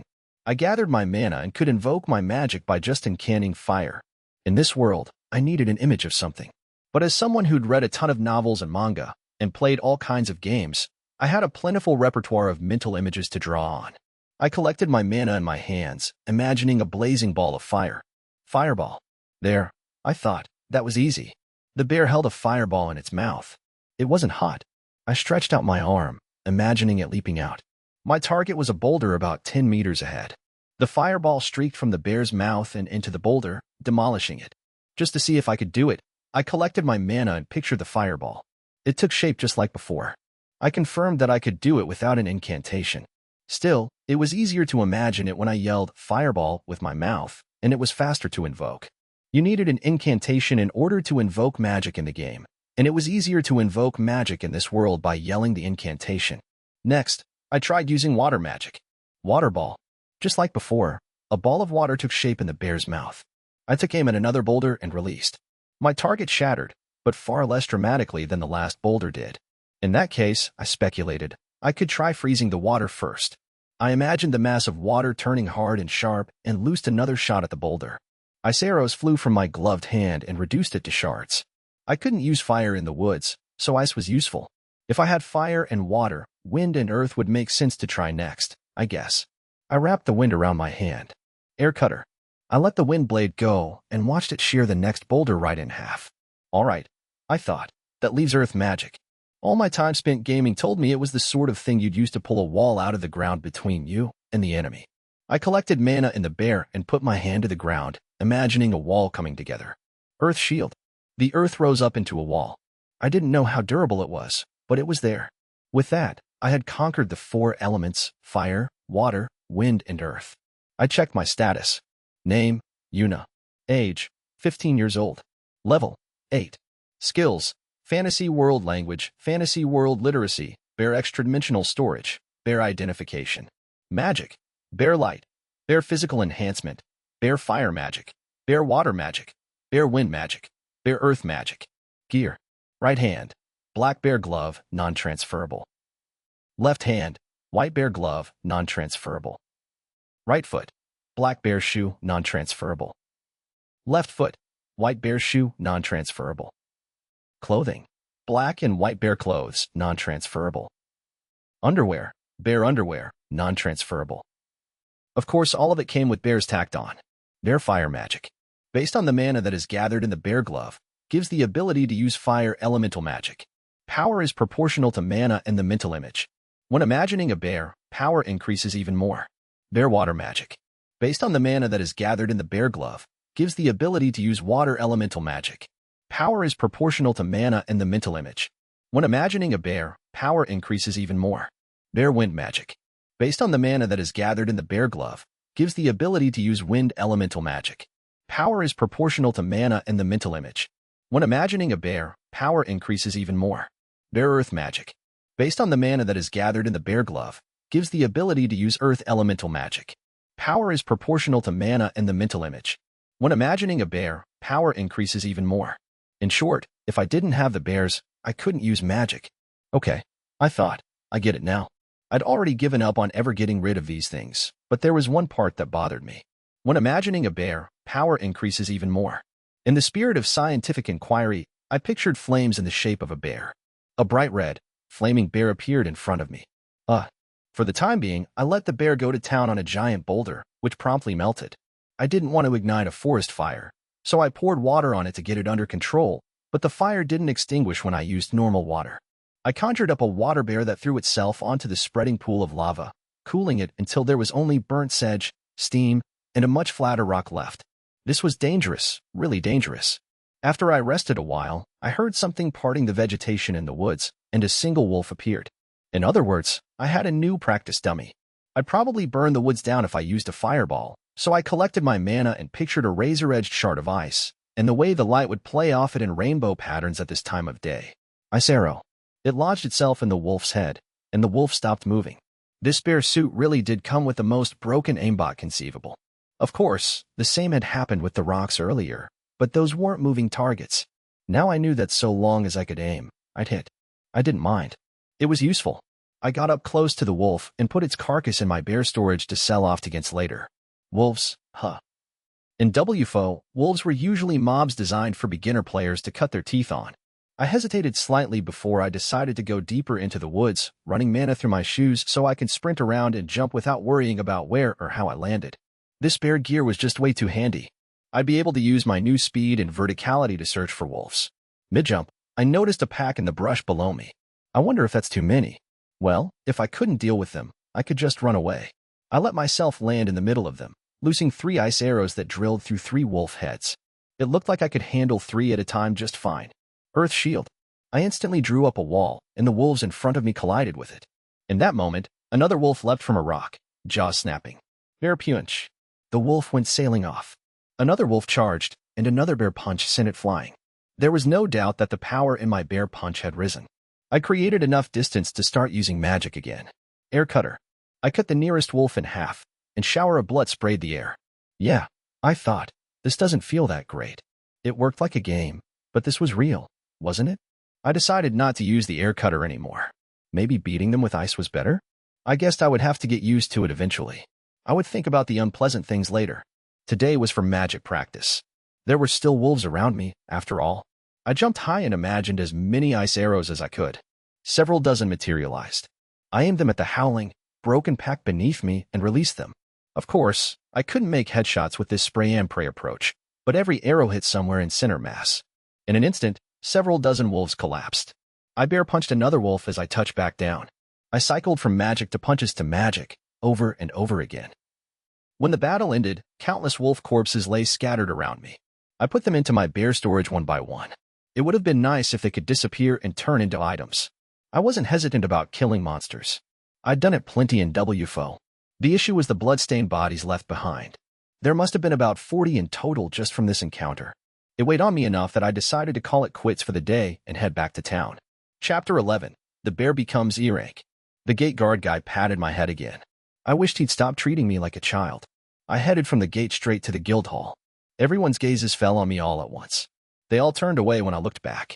Since none of them would say anything to me, I headed to the front desk. Ms. Yuna, what business do you have with us today? Helen asked me, so I headed towards her desk.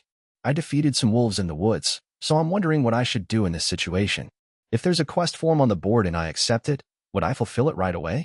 If the quest contents just ask for the slaying of the monsters, then you would receive a quest success for bringing in mana gems as proof of slaying. However, it is a strict requirement that the mana gems be provided within a specific time frame. A time frame? Because it would be an issue if someone brought in mana gems from monsters slain a month ago for a quest that came in today. Can you tell? Yes, we can. I shouldn't have expected less from a fantasy world.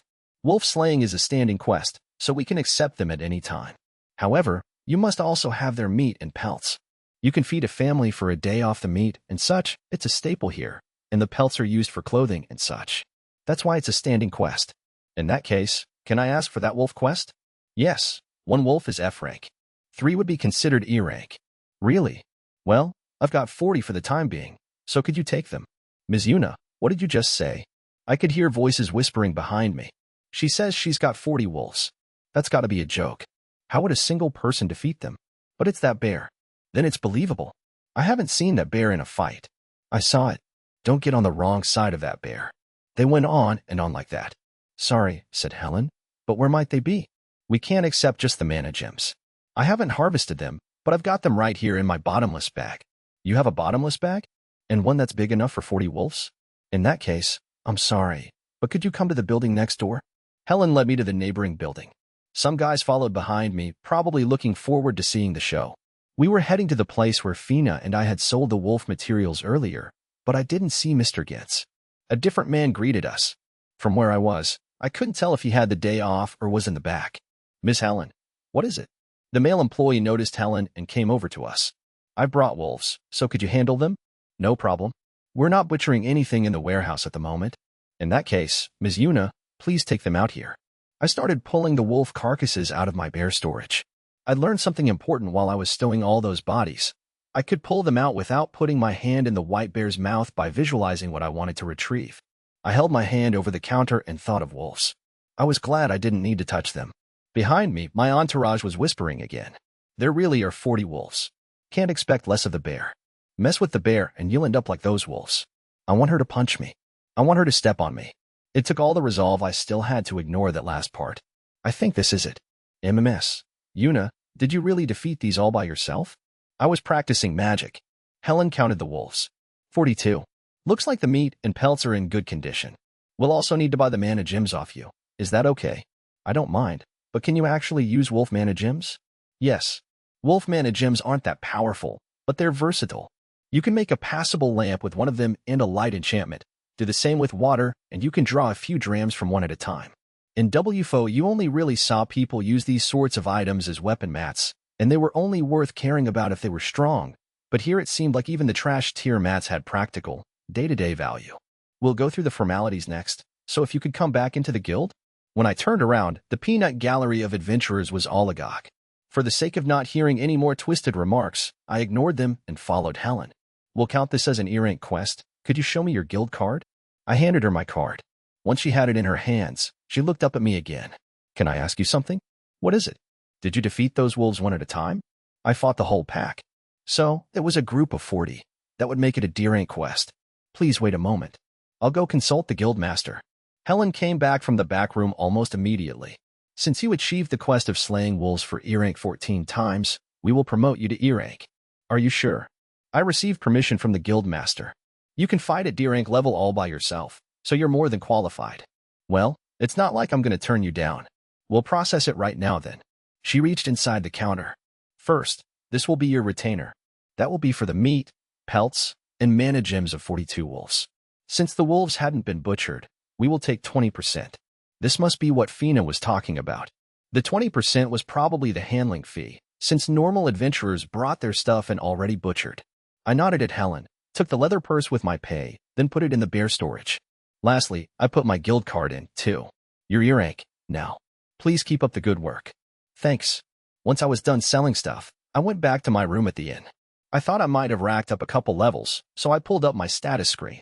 Name, Yuna. Age, 15 years old. Level, 13. Skills, Fantasy World Language, Fantasy World Literacy, Bear Extra-Dimensional Storage, Bear Identification, Bear Detection. Magic, Bear Light, Bear Physical Enhancement, Bear Fire Magic, Bear Water Magic, Bear Wind Magic, Bear Earth Magic. Gear, right hand, Black Bear Glove, non-transferable. Left hand, White Bear Glove, non-transferable. Right foot, Black Bear Shoe, non-transferable. Left foot, White Bear Shoe, non-transferable. Clothing, Black and White Bear Clothes, non-transferable. Underwear, Bear Underwear, non-transferable. I'd gotten a new skill, Bear Detection. Using the wild abilities of bears can detect monsters or people. It was a weird skill for a bear to have. It seemed like a better fit for a thief, but it would be a lot easier to find monsters with this. Chapter 12. The bear gets involved at the guild again. The next day, I headed to the guild early in the morning to pick up some quests, hoping for first pick of the good gigs. I was hoping something that involved slaying things, so I could get in some magic practice, preferably not slaying wolves, though. While I was taking in the sights of the town on my stroll to the guild, I heard a voice from behind me. Yuna, good morning. Good morning, Fina. Are you going to the guild today? Yes, I am. Are you? Well, I was thinking I'd get a little work in. You were? Please be careful not to get hurt. I hope you have work to do too, Fina. Me too. Fina smiled as she reached out to take my hand, or rather my bear. I didn't brush her off but gripped her hand back. The smile on her face grew even bigger. I'd never had siblings, but I might have always wanted a little sister like this. I talked to Fina as we walked, until we caught sight of the guild. Well then, she said, I'm going to go ask. Hope it goes well. I sent Fina off and hit up the guild. There was a crowd of people in front of the board. Maybe I was a little late. One of the assembled people noticed me, then two, then even more, but none of them said anything to me. But just as I thought that. Was it you? You the girl who beat up Debernay? He was probably 3 or 4 years older than me. Debernay? Who's that? I tilted my head. I didn't recall the name. It had to be you. You're wearing bear clothes, and you've got bear gloves on, and bear shoes on your feet. He said it was a girl in ridiculous clothes. It was true that if you searched the whole world, I was probably the only one you'd find wearing clothes like these. If there were others, I would have wanted to witness it myself. I don't know who this Debernay person is, but I think the girl in the bear outfit is probably me. Thanks to you, Mr. Debernay got hurt and can't work. Is he the guy who picked a fight with me? That was the best guess I could manage. That's right. Oh, I thought. I remember now. Maybe it was the time to call on the guild master. He promised to handle it if anyone else tried giving me trouble. That goblin picked a fight with me. I just accepted. Then he got hurt. That's all there is to it. I'm not to blame. You calling Mr. Debernay a goblin? He hasn't got any manners. He bluffs that others are weaker than him, and you can't get through to him with words. He can't do anything without a bunch of lackeys around him. He's a goblin, no matter how you look at it. Don't screw with me. This guy was noisy. As far as that incident goes, I told him, it all ended with him in the wrong, if I'm not mistaken. There's no way Mr. Debernay would lose to a weird girl like you. A woman pushed her way between the guy and me. She was slender, blonde, and looked to be in her mid-20s, a beauty. A giant man with muscles on par with the guild master trailed behind her. Lance, please stop, she said. The guild master already explained. He said it wasn't her fault. But he can't do quests because of her. You know that doesn't make it her fault. Gil, said Lance to the giant man, don't you have anything to say? Debernay's at fault, said the giant. What? Even you're siding with this weird girl? If you listen to the story, Gil went on, Debernay was in the wrong. But she didn't have to beat him up like that. I wondered if he was actually in that bad a condition. I did mess up his face. Can't do anything about it when Debernay's the one at fault, said Gil. That's right, said the woman. He was really close to being stripped of his guild card. That's her fault too, isn't it? I chimed in. If you three are going to talk amongst yourselves, can I go? Oh, sorry, said the woman. Lance is mad because we can't do quests either, since Debernay got injured. It's not like that's my fault. I know that, said the woman. Can't you just do the quest you can until Debernay heals? We already accepted it, said Lance. If we refuse to do it, then it'll get logged as a failure. The failure would be recorded on their guild cards. I could see why they didn't want that, but I still didn't need them taking it out on me. What if you give up the quest? Then we won't be able to rank up as fast, said Gil. It would figure that the first time I hear Yuna's catching flack from her guild mates, it has to involve you three. The block of muscles known as the guild master had arrived. Someone from the front desk must have called him. Guild master, the three cried out at once. I told you that Yuna wasn't in the wrong with that whole thing with Debernay, didn't I? You reap what you sow. Debernay picked a fight with her and lost. You should have kept an eye on Debernay and not left him on his own. You all knew he's quick to a fight. That's true, said Lance, but in that case, I know just how to fix this. What? Will you give us a pass even if we surrender the quest? I can't do that. I can't pretend a quest didn't exist after you already accepted it. Well, what's your great solution then? Just take Yuna here with you. We know for sure she's stronger than Debernay. The meathead was proposing something ridiculous. No way, I said. Why would I take on a nonsensical quest like that? Because that'd be the easiest way to get everything squared away. Yuna, was it?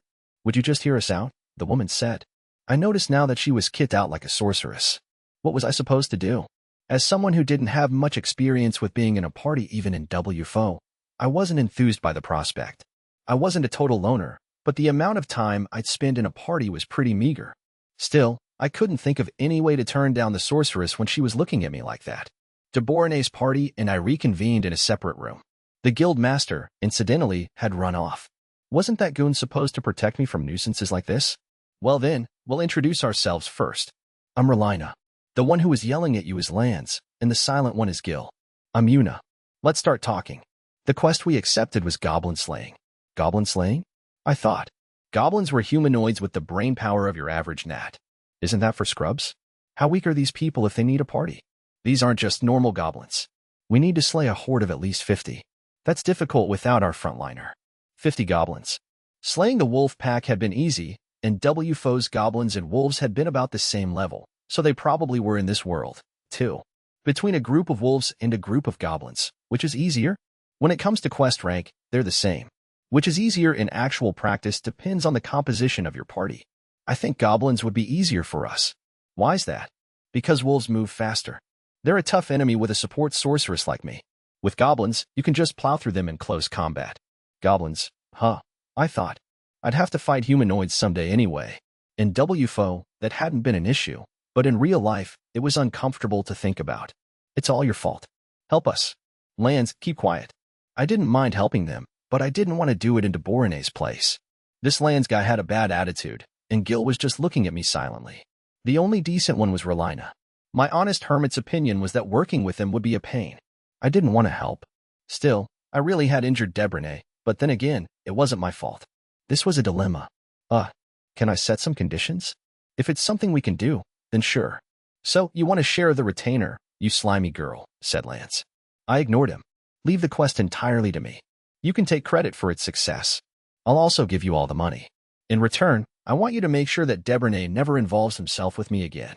Yuna, said Relina, you're saying we're supposed to leave it all to you. Are you telling us to stand around silently and watch? Said Lanz. What? I said. Why not? The achievement will be yours, and you'll get the reward for success, too. There aren't any downsides for you. If you fail, it'll end up being treated as our failure. It's not like we'd accept that condition. We can't have somebody else do the quest and take credit for it. That would be shameful. In that case, how about I just get help from Relina? Why only Relina? That's obvious. She's the one with the most decency and common sense among you. She's the easiest to talk to, and she's the only woman. But the number one reason is because I don't want to work with you. Why you? Lanz, please stop. Relina quieted him. Yuna, can you really beat the whole goblin horde alone? I probably can. The wolf pack was easy to beat. If I had someone helping, it'd probably get in the way of my magic. You can use magic? I heard you beat Deborane with your bare hands. I didn't use magic then, because I hadn't learned any at the time. You shouldn't need magic with a weak opponent. You wouldn't use magic to kill a small bug, would you, Relina? Lanz and Relina's mouth gaped in an unsightly way. Can you really do it? It's just 50 Deboranes, right? They're goblins, said Lanz. Next to him, Relina, who had been deep in thought, spoke up. Okay, I'll go with you. Relina, are you fine with that? Gil? Fine by me. In that case, Yuna, we're counting on you. So, when are we heading out? If you're okay with it, Yuna, we can go right now. Sure, but I haven't prepared or anything. That's fine. Actually, we were planning on going first thing this morning, so we've finished preparing 4 people's worth of day rations and the things we need for the quest. I ignored Lanz's silent glare. Gil didn't even open his mouth. Chapter 13, The Bear Slays Goblins. OFF2 slay a group of goblins, Relina and I left the guild together. I'm going to at least ask, but are you going out looking like that, Yuna? She asked, looking at my bear outfit. I am. I had already given up. I see. Relina sighed at my outfit. It wasn't like I was wearing it because I wanted to. So, where are the goblins? They're in the mountains near a village about 3 hours east of the gate. 3 hours. Yes, that's why I'd like to leave early and reach the village today. Who asked us shut in to walk 3 whole hours? I thought, if I didn't have my bear shoes, I would have noped out at this point. I've brought water and food, so we should be fine. That wasn't what I was worried about. I should have asked where we were going before I accepted, but hindsight is 20/20. I sighed at the thought of the hike ahead of us as we began our walk to the village with a goblin problem. Could I ask you something? Said Relina. If I can answer it, sure. Why are you wearing that? I don't know how strong you are, but I think it would be better if you wore something more fitting as an adventurer. It was a question I'd seen coming for a while. Question, why are you dressed like that? A 1, because I like it. I didn't intend to lie like that. A 2, I'd answer honestly that this equipment made me stronger. No idiot would reveal their greatest secrets. A 3, I could say I couldn't use magic without the bears. No idiot would reveal their weaknesses. A 4, I could say it was a memento from my mother. That wouldn't explain why I was always wearing it. A 5, it functions as equipment in its own way. Maybe this one was the safest answer. It's stronger than normal gear. Really? I'm not sure what material it's made out of, but the bear clothes have some physical and magic resistance, and this white bear is a bottomless bag too. She found out about the bear storage when I sold the wolves, so I didn't need to hide that. I just let her think that the bear clothes were more effective than other normal equipment. Then what about the black bear? I guess it amplifies my strength. I threw a bear punch, aiming at a rock a little ways off the path. The rock crumbled. So, you punched Debrene with that? That explains why his face swelled up so much. I was pleased by how quickly she'd accepted the little I shared. So, do the shoes do something too? The shoes, I said. I looked at the bear shoes and bear gloves, right. I've thought of something. I grinned. What? Why are you looking at me like that? Do you want to get to the village a little faster? What are you saying? She drew away from me slightly, like she'd sensed that something was off. It's such a pain walking 3 whole hours, so I'll do this. I quickly moved around to Relina's back and swept her feet out from under her, then grabbed her the moment she fell. This was a girl's dream. I was carrying her in my arms like a princess. Granted, I thought, I don't think I'd want anyone ever doing this to me. Make sure you hold on tight. If you try talking, you'll bite your tongue, so be careful. I started running. Wait. I pushed faster than I'd gone before. Yuna, please stop. I ignored her and kept running. Because of the bear gloves, she was super light. Because of the bear shoes, I was super fast, and no matter how much I ran, I'd never get tired. We reached the vicinity of the village. When I lowered Relina to the ground, she glared at me with tears in her eyes. Yuna, that was terrible. I kept telling you to stop, and that was my first time. I was so scared. But didn't we get here a lot faster that way? We had gotten there in 30 minutes instead of having to hoof it for 3 hours. Did you wet your pants or something? No. I just never thought we'd get here so quick. I was planning to gather info on the goblin problem today, and then spend the night before doing the job tomorrow. Then how about we go to get the goblins now, if you're not tired? Sure, let's ask the village chief about the goblins.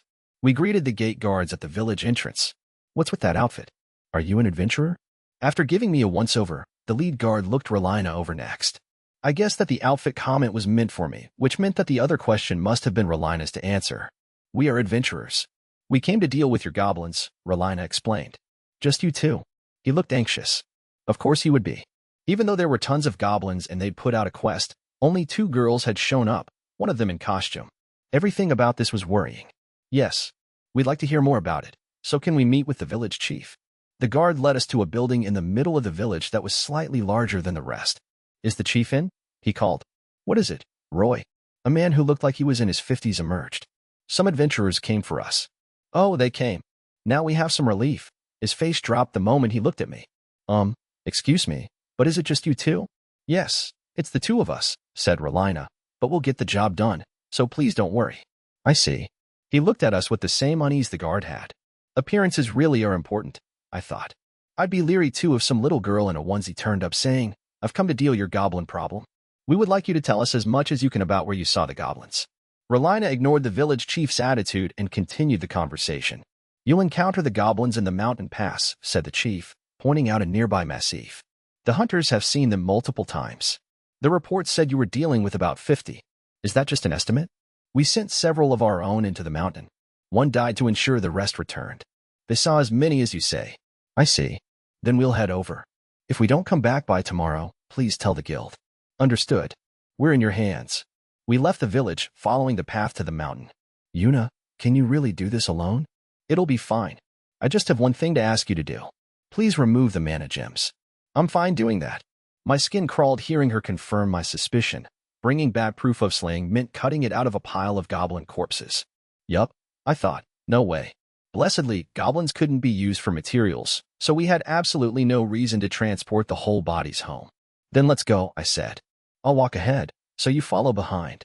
I pulled my hood down, engaging bear detection. There was a dense cluster of something in one direction. It was inconvenient that I couldn't use a map, but it was useful to know our bearing. Pressing forward, I detected something hazardous. I resolved to press on right through them. You seem to be doing okay walking blind, Relina said, but I think you should be a little more aware of your surroundings. It's okay. I'm using detection magic, so I know there aren't any monsters nearby. There's magic like that? But there are a lot more than I expected. More than expected? I think there might be around 100? Wait, 100? Really? We definitely can't defeat that many. Why not? That's just 100 Deborines. Are you serious about that? I'm saying it, aren't I? Relina sighed. I'll tell you this now. If things get rough, I'm going to leave you and run. Yuna. I wouldn't mind. I could outrun her anyway. Ah, are things really going to be okay? She said. Maybe this was a mistake. 1 hour later, we'd killed about 20 goblins as we walked through the wooded foothills of the mountain. All we had left to do was wipe out their nest. You called that trick detection magic, right? Said Relina. It's pretty useful to know where the goblins are. It almost feels like cheating. You could pair that with a long-range spell and wipe them out all at once. Make sure you take the mana gems. I know. She cut into the goblins collapsed in front of her, pulled out their mana gems, and finished things off by burning the bodies to make sure they wouldn't attract scavengers, monster, or otherwise. Looks like the goblin nest is up ahead, I told her. I'd learned from WFO that surprise attacks were most effective on groups. You'd slip in under their aggro, attack with the strongest magic you could in one blow, then keep the pressure on with faster, lower-level spells while they were too surprised to do anything. I figured I needed to keep going forward until I reached a place where I could confirm them by sight, at least. Looks like it's that cave. You're not telling me we're going in there, right? Even I didn't want to go into a cave containing a goblin horde. There were about 5 goblins around the cave entrance, probably the guards. I'm going to check on something, so wait here. I encountered a wind spell, aimed at the cave mouth, and released. The spell coaxed the wind into every nook and cranny of the cave. Confirmed it. That's the only entrance. I'm going to go over, so wait here. Wait, are you really going? Before they could react, I decapitated the guards with an air cutter. After that, I imagined a burning red bear. Bear fire. I threw bear-shaped fire into the cave and incanted the next spell. Bear wall. A bear-shaped boulder blocked off the cave entrance. Now it was done. All we had to do was wait. Yuna, what did you do? I threw a thermobaric blast into the cave and closed off the exit. All the oxygen in there should be burning off, so the goblins that don't vaporize will probably suffocate. Oxygen? Suffocate. Do they not know what oxygen is in this world? I thought. To put it simply, there isn't any air in that cave. Really? When you put a fire in a sealed-up place, the air disappears. So the goblins probably aren't doing so great without anything to breathe around now. This is easy, right? Or did you want to fight them in the cave? Relina shook her head energetically. We're going to have some time to kill, so after you handle the goblin guards, how about we have lunch? We're eating here, she said, seeming unhappy about it. She probably didn't want to have a meal in a place where she wouldn't be able to tell when a goblin could come to attack us, but I was fine as long as I had detection magic. We could go back to the village, but it'd be kind of a pain. It would be, but how long do we have to wait? Normally a few minutes, I think. Anyway, I'm planning on using detection magic and waiting until they're all gone. For the time being, I had Relina take care of the goblin corpses in front of the entrance. Afterwards, she sat down with me and pulled out lunch from the bag that was hanging on her hip. So that's a bottomless bag, I thought. How much can fit in that bag? In this? It won't fit as much as your bear, Yuna. I think it could fit about 5 wolves. If that was the standard, this bear was a deeply OP item. I ate the meal she had prepared, but it wasn't that great, just dried jerky and lukewarm water. It seemed that time progressed like usual in normal bottomless bags. I should have prepared my own lunch. After lunch, I pulled my head back down. Huh, I said. What's wrong? One of them is still alive. One of them, it couldn't be. What is it? Yuna, you said there were about 100 goblins in total, right? Yeah, that might be a goblin king. The goblin king. A goblin king, the leader of the goblins, and no doubt stronger and smarter. They were early game bosses in WFO too. Well, it doesn't seem like it's going to die, so I guess we have to fight it. You can't. A goblin king is C-class. You'd need an entire C-class party. I got where she was coming from, but I figured we could handle a boss with strictly physical attacks. It was dangerous if we got hit, but I didn't intend to let that happen. We should go back to the guild and get reinforcements. I think it'll probably be fine. Yuna, please. Please listen to me on this. In that case, I'll go into the cave to fight alone. If I don't come out, get reinforcements from the guild. Are you telling me to let you go to your death? Like I said, it'll be fine. Okay, I'm moving the rock. Yuna. I ignored her shout and made the boulder in the entrance disappear. Hot wind blew out of the cave. I cycled out the air inside the cave with a wind spell, but the entrance was still hot. I can't go in when it's like this. Then let's go home. HM? It looks like the king is coming out himself. You've got to be joking. You hide behind me, Relina. A goblin several sizes larger than usual came out from the cave. He held an ominous sword in its hand. When it saw me, he howled loud enough to make the ground rumble. So, I thought, this is the Goblin King. I loosed an air cutter, but the king brought down his sword and cut it aside. Then he fixed his gaze on me and charged, bellowing. I pulled my sword out of my bear storage, blocking the Goblin King's sword as it came down on me. The The blow forced me back, and the Goblin King swung his free arm. I was still sent flying, even when I defended against it with my white bear, but I circulated some mana to my shoes and closed the distance again. Maybe my level wasn't high enough? I thought. If normal magic didn't work on him, then how about bear magic? Bear cutter. I imagined a bear's sharp claws as I aimed at the Goblin King and brought my bear glove down. 3 wind blades slashed at the Goblin King. He swung his sword in the same way he had earlier, trying to destroy what I conjured, but this time the bear cutter kept up its assault. It didn't bring him down. Though the Goblin King was bloodied by my bear cutter, it didn't cut through him. He's tough. Still, now I knew I could damage him. Perhaps frustrated that he was hurt, the Goblin King cried out and glared at me again. He started running. I guessed we'd decide the match soon, now. I loosed an earth spell, and a deep hole opened in front of the Goblin King.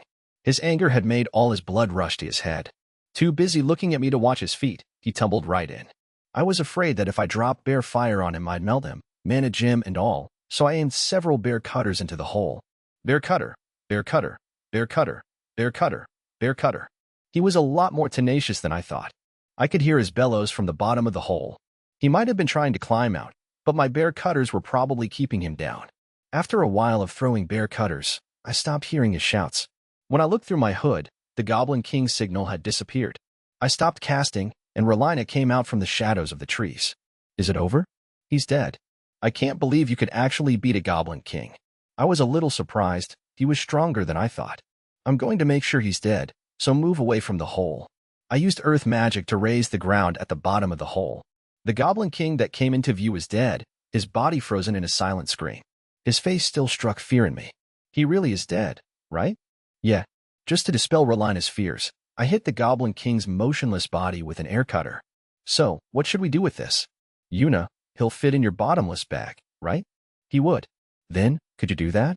His mana gem would be proof enough, but if we can, I'd like to bring home the corpse. I put the Goblin King in the bear storage, taking care to pick up his sword separately, then cooled the cave with a couple wind and water spells. The cave should be fine to go in now, I think. Could you do the rest? I'm going to just confirm, but is the cave safe? It's fine, but there are a lot of dead goblins, so I think hacking them up is going to be a lot of work. Yuna, what would you think of helping? Nope. I was absolutely not going to cut open goblin corpses to harvest their mana gems. Having turned Relina down flat, I then conjured up a bear-shaped light. It's dark in there, so here's a present. You can take it with you. Thanks. I don't really get why it's bear-shaped, but I'm grateful. Relina went into the cave alone. The work of getting a mana gem out of a goblin took a minute per goblin at the fastest, and there were probably about 80 in the cave. Factoring in how long it would take for her to move around the cave, I was probably looking at a tower weight. I erected a small house with earth magic and gave it a little window for ventilation. Once I was in, I sealed the entrance behind me to keep out any monsters that might happen by. Finally, I made a pallet of earth and laid down. It was hard, but not impossible to sleep on. I'd have to buy myself a blanket. I was worn out, so sleep came to me quickly. Chapter 14. The Bear Reports. Yuna, wake up. Relina, you're being too loud. I rubbed my sleepy eyes as I roused. You're finally awake, said Relina, peeking in through the tiny window. I was out there working my butt off prying these out while you were making a house and taking a cat nap? That's so unfair. But butchering is your work, isn't it? Are you done? I straightened and stretched my joints. Yeah. I came out of the cave and was shocked to find a house. And when I looked in, you were asleep. And I couldn't get in, because there isn't a door. I parted the walls to make a door and exited the house with magic. The sun was starting to get low in the sky, so it was probably around 3. There were way too many goblins. It was so hard, all because you didn't help. I ignored her and changed the subject. Do you need anything else from the cave? Don't think so. Then I'm going to seal it up, since we wouldn't want any other monsters holing up in there. I plugged it up with an earth spell. So, I said, guess we can go home now. Well, I'm tired. That's fine. I'll carry you. I didn't want to take my time getting home. Yuna, you're not thinking of. We're in the mountains and the roads aren't great, so hush. With a grin, I scooped up Relina, who looked like she had given up, and started heading down the mountain. Jump, jump, jump. Every time I leapt, Relina would scream, which was kind of noisy right next to my ear, but I ignored her and kept running. Once we neared the village, I let Relina down and we headed to the gate. Relina seemed a little unsteady on her feet, but it was probably my imagination. We greeted the gate guard and headed to the village chief's house. It seems you come back early. Was it an impossible endeavor? The village chief's face seemed to say, I thought so. No, said Relina, we defeated all the goblins. What was that? His expression changed to shock. We've completed your goblin slaying quest. These are their mana gems. Relina pulled a leather purse out of her bottomless bag. She untied it, showing the village chief its contents. It was probably filled with the goblins' mana gems, but I wasn't about to look in there. I didn't want to see a bunch of bloody mana gems. That would spoil my dinner. It seems you have slain the goblins. But isn't this a bit more than expected? There were about 100 there. 100? The village chief was beside himself. Fair enough, given he just found out there were twice as many goblins threatening his village as he'd thought. Please be at ease. We defeated all of them. We also found the nest the goblins were using as their base, cleaned it out, and sealed it up, so we don't think any new monsters will take up residence there. Thank you so very much. The village chief bowed his head. Please allow us to prepare an inn for you to stay in tonight. Yes, thank you. No, we're heading home. Relina and I spoke at the same time. We looked at each other. Yuna, it's getting late. We can get home before sunset. You're not planning on carrying me again, are you? 2 times, 3 times, what's the difference? But they're being so kind to us. I believe in getting bothersome things over with quickly. Oh, fine, Relina conceded reluctantly. I have to report on the Goblin King anyway. Once the villagers were done thanking us, we left. I must have scared the living daylights out of Relina after taking all those death-defying leaps on our way down the mountain, because this time, she grabbed hold of me herself. Please be gentle when you're running. Also, no jumping at all. Okay. I hate to say it, but it's really comfortable in this bear thing's arms. Relina patted the sleeve of my onesie. I wasn't thrilled about being touched like that, so I grabbed her and broke into a sprint to forestall any more petting. The ground was even here, so it was easier to run than on the mountain. I detected monsters far off but ignored them and ran past. Occasionally, we passed by some adventurers in carriages, but I ignored them too. They were raising kind of a hubbub as they traveled, but at the speed I was going, I'd be out of earshot in a second. I caught sight of the town's gate. This is kind of embarrassing, said Relina. So could you let me down soon? She started to say something into my ear, but I ignored her and kept running. Why, Yuna? Please. Relina clutched me tighter, but it didn't hurt. I just went straight to the west gate, taking the guard by surprise with my arrival. Relina was red in the face as I let her down and silently handed over my guild card. The guard silently checked it, and we went silently into town. So want me to carry you to the guild? Stop. Relina was still flushed as we headed to the guild together to give our report. There were quite a few adventurers loitering around the guild entrance, but just when I was wondering how we'd get through them, they noticed me and a path opened up, like the sea parting for Moses. When we entered the guild, the front desk was crowded. Someone called to us as we tried to get in line. Relina, what happened? Lance and Gil were sitting in chairs, watching us. Lance, why are you here? Why? Because we thought you'd come back, and it looks like we were right. If you're back this early, you must have come running home with your tail between your legs because of how many goblins there were.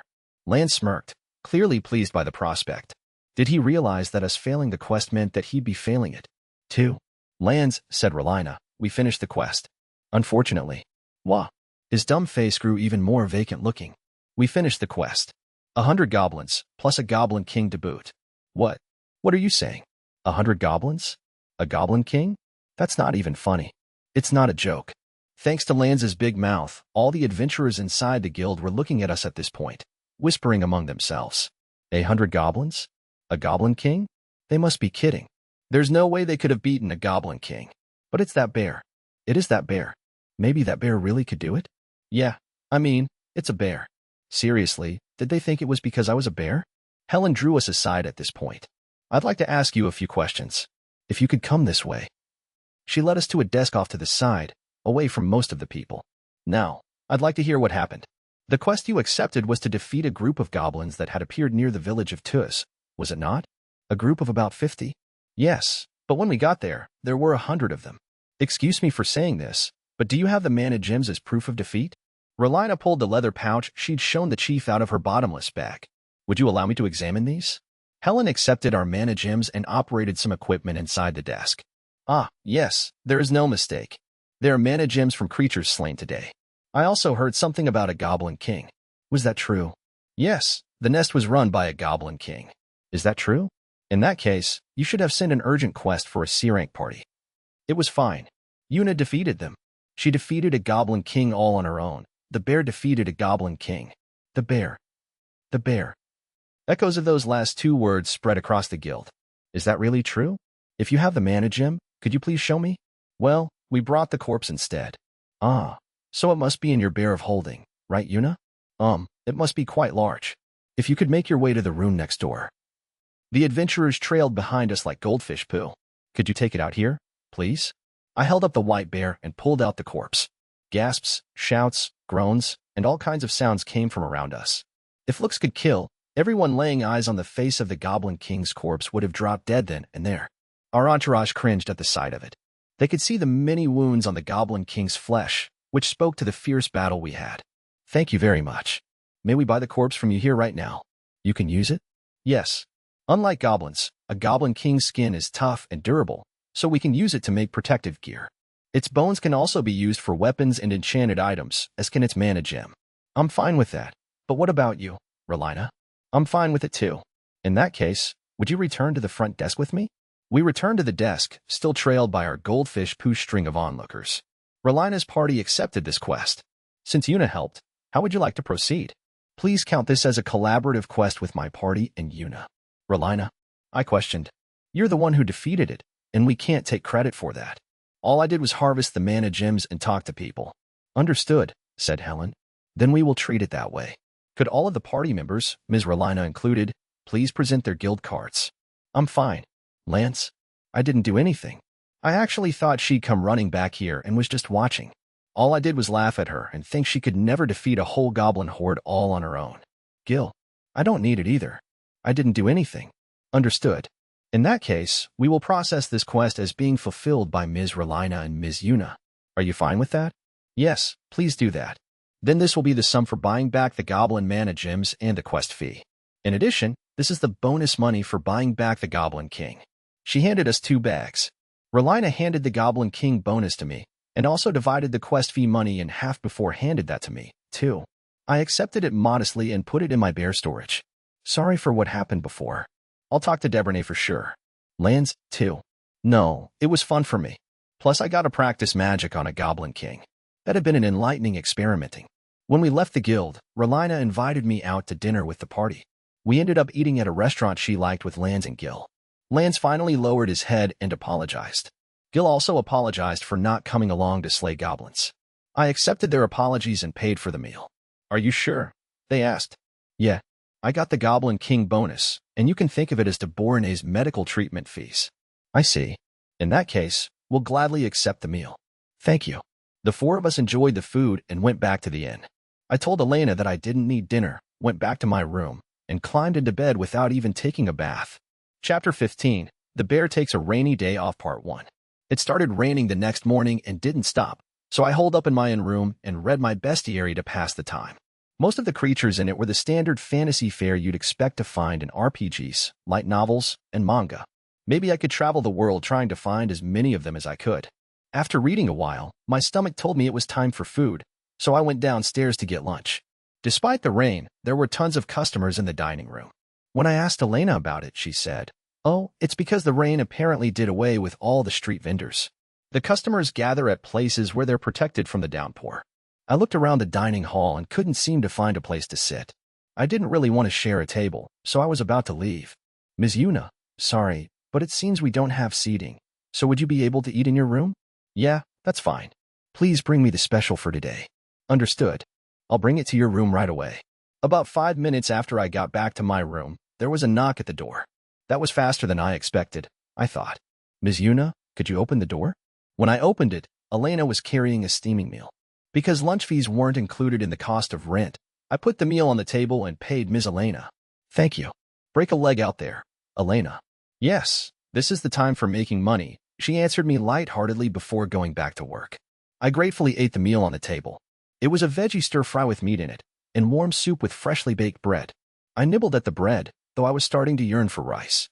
I wanted to have ramen too, but I didn't know whether they would have it in this world. Next time, I'd try asking Elena. I finished my meal and started thinking about what to do with my afternoon. I pulled up my status screen. Name, Yuna. Age, 15 years old. Level, 18. Skills, Fantasy World Language, Fantasy World Literacy, Bear Extra-Dimensional Storage, Bear Identification, Bear Detection, Bear Map. Magic, Bear Light, Bear Physical Enhancement, Bear Fire Magic, Bear Water Magic, Bear Wind Magic, Bear Earth Magic. Equipment: right hand, black bear glove, non-transferable. Left hand, white bear glove, non-transferable. Right foot, black bear shoe, non-transferable. Left foot, white bear shoe, non-transferable. Clothing: black and white bear clothes, non-transferable. Underwear: bear underwear, non-transferable. I'd gained a new skill. Bear map? Seriously, you can't just tag bear onto everything. Bear map. Any area seen through the bear's eyes can be made into a map. Bear map invoked a map with me at the center and indicators of the town's surroundings, the eastern woods, and the area around the village where the goblins had appeared. All the other areas were pitch black and showed nothing. It felt like a feature ported right over from WFO. It was useful, but I could only see places I'd already been to. I supposed it would have taken the sense of discovery out of things if a map of the whole world had suddenly unfolded before me. Something came to mind after I saw the Goblin King's cave marked on my map, and I pulled the sword the king had been carrying out of my bear storage. It didn't seem as sinister in my hands as it had in his. It had turned into an elegant sword with a silver glint to it. I used bear identification on it. Goblin King's sword. Skills: boost physical strength, supplement magic. Boost physical strength increases the strength of the user. Supplement magic. The sword can be supplemented with magic. The sword's previous ominous vibe was probably a direct expression of the Goblin King's power. When I sent mana through it, it glittered a pretty silver. Maybe I'd try it out when the rain was gone. But it didn't seem like the rain would be stopping any time today, so I went over my to-do list. I was used to being alone at home, but I always had something to play, or read, or watch. Minus all of that, I ended up super bored. The only other thing I could do was sleep, but if I slept in the afternoon, I wouldn't be able to sleep at night. All the things I'd spend a sleepless night doing back in Japan were things I couldn't do here. I needed to get creative. It bugged me a little to see myself holding the Goblin King's sword with my flabby jelly arms, so I decided to try working out. It might have been because of the bears, but no matter how many times I did push-ups, whether it was 10 or 100 times, I didn't get tired. I'd never be able to bulk up my arms like this. With that thought in mind, I took off the bear equipment and stripped to my underwear.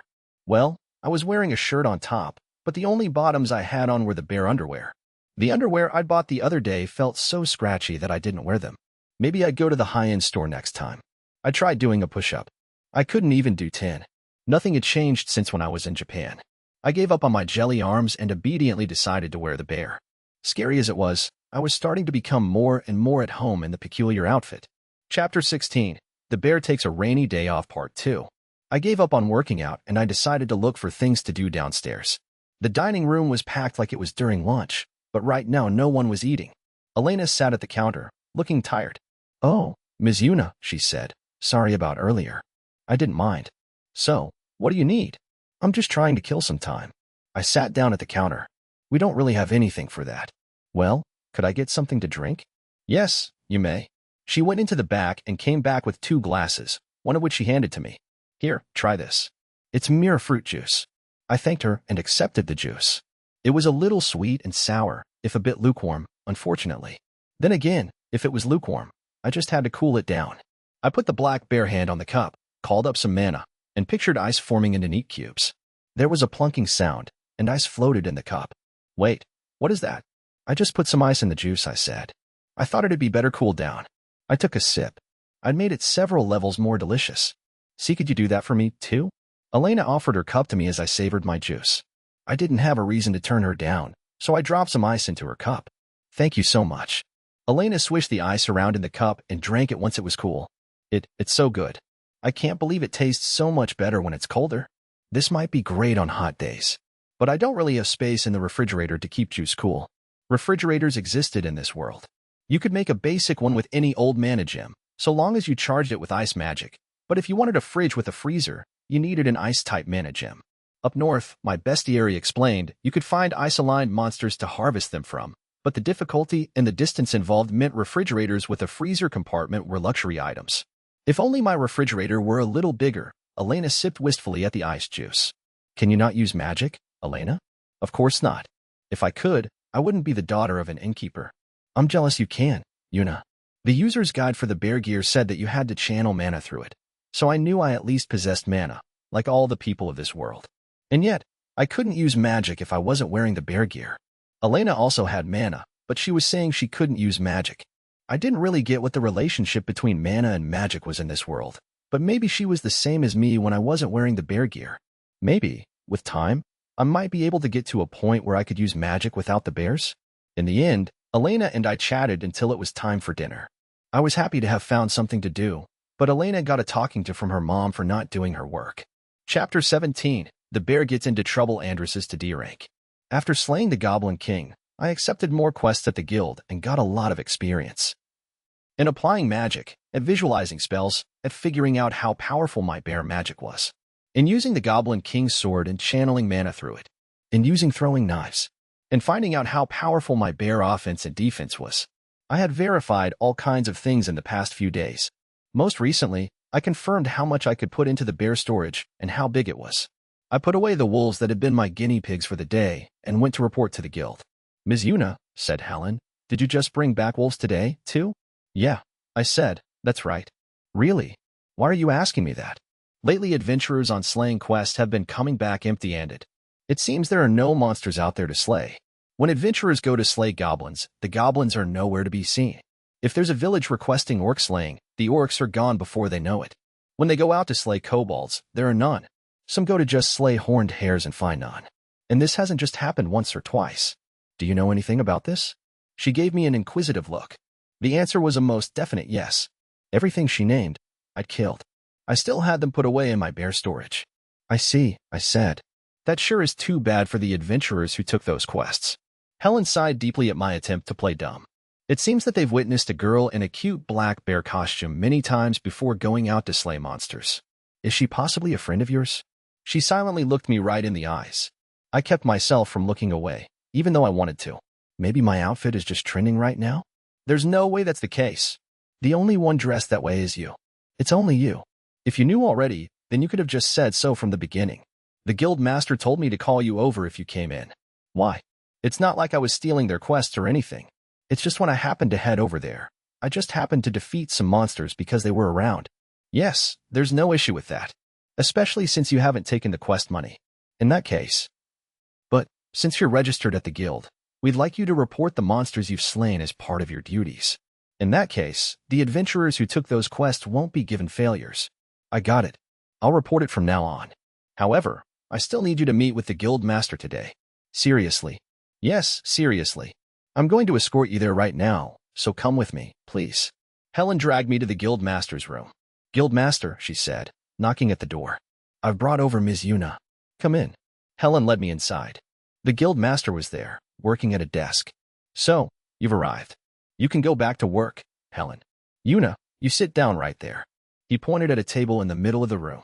There were about 6 seats lined up in front of the table. I picked one at random. "So, what are you up to?" "What am I up to?" "Just as I thought, you've slain monsters that were part of other people's quests and never reported them. You didn't even try to retrieve the quest money. You didn't try to sell the materials, either. What is your goal?" "Killing time, practicing magic, practicing with my sword, checking out monsters, making maps. There were a ton of things. I just got to this town, so I'm getting familiar with the area. I just killed monsters when I happened across them. In that case, why didn't you report to the guild?" "I just joined, so I had no idea. I hadn't known it was my duty to report monsters I'd slain, other than the ones I accepted quests for. It was Helen's fault for not telling me that. And why didn't you sell back the materials?" "I don't need the money. But won't it be bad if they start rotting in your bottomless bag?" "Right. I thought. Normal bottomless bags couldn't stop time. Could you keep this between us?" "What is it?" "I'm not the type to give away other people's secrets. My bottomless bag can stop time, so it's fine because nothing spoils." "Really?" I laid out a couple of older wolf carcasses on his desk to prove my point. "I defeated these 3 days ago." The guild master looked them over. "They're still warm." I popped them back into my bear storage so they wouldn't bleed on his desk. "They won't rot, so it's fine. I've heard enough. Make sure you report your kills from now on. If you don't, you'll get the other adventurers into trouble." "Okay, I got it. Can I go now?" "One more thing. Did you slay some orcs?" "I did." There was no point in lying, so I answered honestly. "I see. Then we'll promote you to D rank, starting today. Is it really okay for me to go up in rank that easily? I haven't accepted any quests from rank D yet. Don't I need to accept at minimum 10 quests? If you can defeat orcs and goblin kings on your own, that's not an issue. Plus, You must have over 10 orcs inside that bottomless bag of yours, right? He was in the right ballpark. Also, I'm sorry, but I'll need you to sell the orc corpses to the guild. If the guild doesn't occasionally supply monster parts to the stores, it reflects badly on us. Got it. A female guild employee led me back to Helen at the front desk. She told Helen what the guild master had said and returned to her own work. Ms. Yuna, congratulations on your rank increase. Thanks. Helen put the guild card on the crystal panel and started tinkering with it, reminding me that I still didn't get how the crystal panels could share data across the world. The guild has a request, she said, if you would be so kind. What's that? Could you avoid killing wolves in this area for a while? You are free to kill things, of course, but it causes trouble for beginner adventurers trying to make a living. Well, I'm supposed to be a beginner too. I hadn't even been an adventurer for that long. I wouldn't call you a beginner. Beginners can't defeat goblin hordes, goblin kings, and orcs. She had a point. I got it. I just need to not battle them for a while, right? Thank you very much. We would like low-level adventurers to be able to gain experience and rise in rank, and the most suitable things for them to fight are wolves and goblins. Wait, so should I ease off the goblins too? Goblins multiply quickly, so you don't need to hold back there. If anything, please kill as many of them. They're an unpopular target, since you can't sell the parts. I took my guild card back. I was at D rank now. So can I go home now? Yes, you may. But sell the material before you go. I left the guild and headed next door. Chapter 18. The Bear Sells Things. I left the guild and headed to the exchange counter next door. 2 of the 3 counters were serving customers, so I naturally went to the open one. Yo, Bear Girl. You selling wolves again? Mr. Gintz said, smiling as he greeted me. I have other monsters, too. I pulled 10 wolves out of my bear storage. The adventurers in the room broke into slight consternation at the sight of them. Mr. Gintz called over 2 employees from the back and directed them to move the wolves. When the counter cleared, I pulled out 10 horned hares next. The commotion around me in the room grew even louder. Incidentally, horned hares were meter-long bunnies. They looked cute, but they could jump like hell, and if you didn't have good defenses, they could run you through with their horns. What? You've even got horned hares? These all look fresh, too. Mr. Gintz called into the back again and directed them to take away the hares. As always, you didn't butcher them. I don't know how to, and it's a pain in the butt. Well, it gives the guild work, so we're happy to do it, but you're going to lose money if you don't learn. I'll learn, I told him, but I had no intention of doing anything of the sort. It might have been more accurate to say I didn't think I could learn. I'd only stopped being grossed out by monster corpses. Butchering them was just too much for me. So, just 10 wolves and 10 horned hares for today? There's more. There's something the guild master told me to bring. The guild master told you to bring something? I pulled out an orc. Hey there, you've even got an orc? Wait a second. You're not going to tell me you've got 10 whole orcs, are you? The smaller orcs were about 2 meters tall. Larger ones could grow up to 3. It was impossible to carry one in alone, and it'd get in the way if I put them all on the counter. The assembled adventurers started whispering again. There's no way that's an orc. But that's definitely an orc. Did she beat it alone? I ignored their fussing and answered Mr. Gintz's question. I do. Seriously? What kind of bottomless bag is that? We'll be in a fix if you pull 10 orcs out here. Come over to the refrigerated warehouse and back. I followed Mr. Gintz behind the counter to the warehouse, hearing the adventurers' voices as I went. There's no way she could have 10 of them. How'd she beat them? It's because she's a bear. The bloody bear could do it. Don't diss the bloody bear. What's the bloody bear? You don't know. What was that about a bloody bear? I thought. I wanted to pause and listen in, but I couldn't risk losing sight of Mr. Gintz. The inside of the warehouse was lined with ice mana gems that kept it chilly. Make sure to close the door once you get in, or you'll let in too much warmth, Mr. Gintz directed. I shut the door behind me. There were countless cuts of meat, and hair, horns, hide, and other parts of butchered monsters piled up inside. The wolves and horned hares I'd just taken out had been brought in, too. The employees were clearly earning their paychecks. I know it's cold, but bear with me. The meat rots if we let it get warm. Mr. Gintz headed towards the largest table in the back. Even then, there was only enough space to lay down one orc. Can you put one on top of this, then lay the rest down on the floor nearby? I pulled them out of the bear storage like he asked. Thanks. It must be hard to carry them around. Are you sure about this? You get a smaller cut if we butcher them for you. I can't butcher them, and I don't need the money, so it's fine. I guess you're still selling a lot. What's your rank now, Bear Girl? I just got to D rank. D rank? Huh. That would be the case if you can defeat orcs. Could I ask you for something? What's that? You can't skin or butcher them, right? So, could you give the work to a young worker who comes in to butcher things for us? Wouldn't the guild lose money? We'll do fine without your business. How many adventurers do you think there are? That was true. The guild was managing just fine before I came by. One customer was a drop in the bucket. But why just that person? Well, she's still a minor and not an employee at the guild. You know her. You're not talking about Fina, right? There was only one underage girl I knew. You know what's going on with her family, too, don't you? I nodded. She didn't have a father. Her mother was sick, and she had a little sister 3 years younger than her. I've been giving her work, too, but I'm supposed to keep work in the guild. In other words, you want me to hire Fina directly to butcher my kills? That's right. She's pretty good at it, even for her age.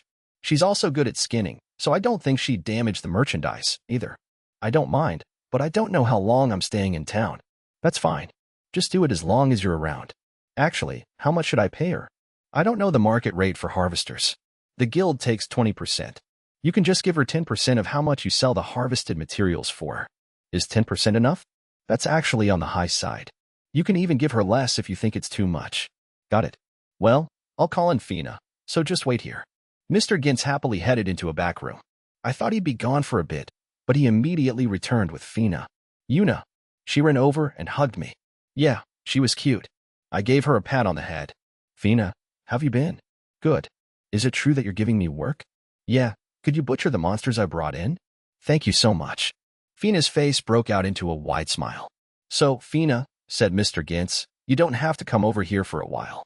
But the reason why we've had more work lately is because your big sis was bringing in stuff without harvesting it.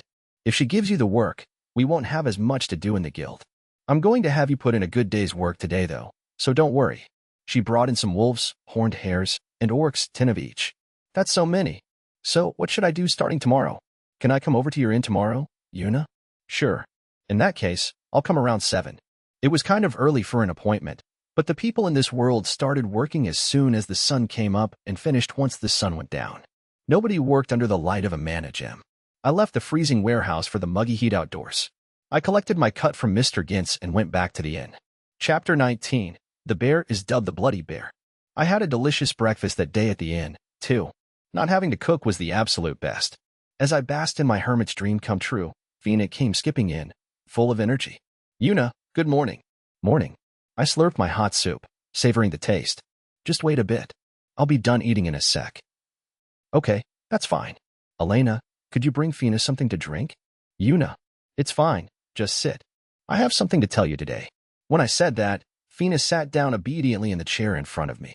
Elena came back with the drink immediately. Fina, there are a ton of things I don't know about, so could I ask you about them? Yes. Is there anything you need for butchering? All I know is that you need a knife. That's the main thing. The sharper it is, the better the skinning goes. If your knife is dull, it's tricky to get a wolf's pelt off without damaging it.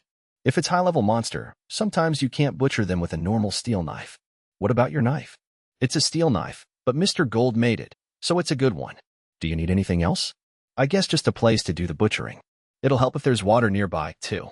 That's it. I'll need a whetstone and a place to store the materials. After a while, the meat starts to spoil. So, for the time being, that means you need a wet tone, a place to harvest, and a place for safekeeping, right? That was all right. I could use the thing I'd made earlier. One more thing. What are you going to do while I'm out doing quests? Do you want to come with me? Or do you want to wait? I want to go with you, but I'd be in the way. Why would you want to come with me? If I go with you, I might be able to pick some herbs for my mom. In that case, do you want to come? Really? I can protect you. Are you fine with spending the night out? I think it's fine if I tell my mom beforehand. But she'd be worried if I stayed out a long time. In that case, we'll just do a day trip today. Could you tell your mom it might end up being an overnight and 2 days next time? Or should we talk to her together? It's okay. I'll make sure to tell her. I finished my breakfast and took a slow walk to the guild. We got replacement whetstones at a tool shop on the way. When I got to the guild, the other adventurers were keeping Helen busy, so I just headed toward the D-rank board on my own. Fina followed behind me. The D-rank board didn't get a lot of attention. The busiest one was the E-rank board. Some people watched me, but no one said anything. It was a busy morning, and no one had time to pay attention to me while they were scrambling for work. Escort a merchant to the royal sector. Orc slaying includes the meat. Slay a demon monkey that is plaguing our crops. A sword or magic teacher above D-rank. Acquire Melmel grass. Investigate strange monster sightings around Hole Mountain. Bring iron, or to Hole Mountain. There aren't a ton of fun quests. Yuna, is that how you choose? Yeah, I'd rather do fun ones if I do any at all. I headed to the C-rank board next. There were only 4 adventurers there, all of whom seemed to be part of the same party. They were chatting with each other as they picked assignments. I peeked at the board between them, trying to keep out of their way. Gather Wyvern materials. Slay or court. Protect Fort Samog. Annihilate the Zaman Thief Gang. Ogre materials. There were some fun ones, but I didn't know where the monsters would be, so finding them would be hard. I would have liked to do the Wyvern one if I knew where to look for one. Hey, girl in the weird clothes. This board is for C-rank, a 20-something looking man from the 4-person group told me. I know. I'm just seeing what kind of quests are in C-rank. Just looking? Well, I guess it's worth it to study your seniors. A woman in a sorceress's outfit looked at me. Isn't that rumored E-rank girl? I became D-rank yesterday, I said. What about your other party members? That little one definitely isn't of age yet. It was pretty obvious Fina wasn't old enough to become a member of a party. Didn't we hear the Bloody Bear goes solo? What's that about a bloody bear? Said another adventurer. What? You don't know, Toya. What looked like the party leader joined the conversation. Supposedly an adventurer who picked a fight with a girl in a bear costume got beat bloody, and she didn't even forgive him when he apologized. She kept wailing on him even after he was down, and she kept going at it until she'd beaten up all the adventurers around into a pulp. Sounds scary, I thought. What bear were they talking about? That bear girl doesn't even butcher her monsters. She just brings corpses in every day, all bloodied up, so everyone's been talking about her. Well, of course a monster's going to bleed if you kill it with a sword, I thought. Besides, I always put them away right away, so they'd only start bleeding when I took them out of the bear storage. They started calling her Bloody Bear because of her attitude and her antics. I had no idea there was a bear like that, said the leader. This was news to me, too. Well, you don't come into the guild often, after all. Is this bear girl famous? Totally, she's killed goblin hordes, a goblin king, and orcs all on her own. Right, and her outfit is weird, too. She's pretty tough, so word's been getting around about her lately. I see. My apologies, bear girl. I thought you were just a beginner in a weird outfit. It seemed they weren't bad people. They'd just been trying to warn an apparent amateur that she was at the wrong quest board. That's all right. Thank you for your concern, I said. I see. Well, we're heading out. If anything happens, let us know. Apparently having decided on a quest, they headed over to the front desk with the notice they'd plucked from the board. I picked out my own D-rank quest that looked like a day's work. Yuna, did you find something you like? Said Fina. Yup. Let's get going, too. Chapter 20. The bear summons a bear. The bear's house is a bear house. Yune, what kind of quest did you get? Tiger wolf slaying. Yuna. What? Tiger wolves are supposed to be bigger and stronger than wolves. Are you going to be okay? Fina latched onto my clothes, clearly concerned. Probably. I bet they were just larger versions of wolves.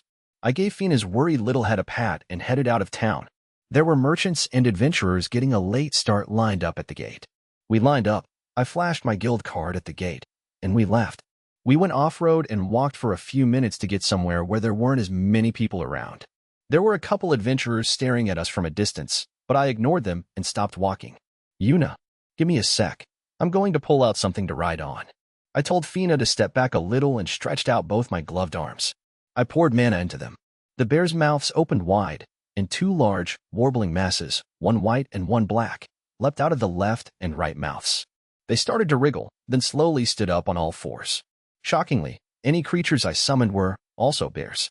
The bears edged up to me, and I patted their fluffy heads and chins.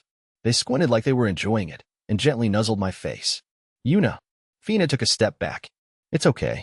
They're my summons, so they won't hurt you. Here, try petting them. Fina approached gingerly and touched the bears.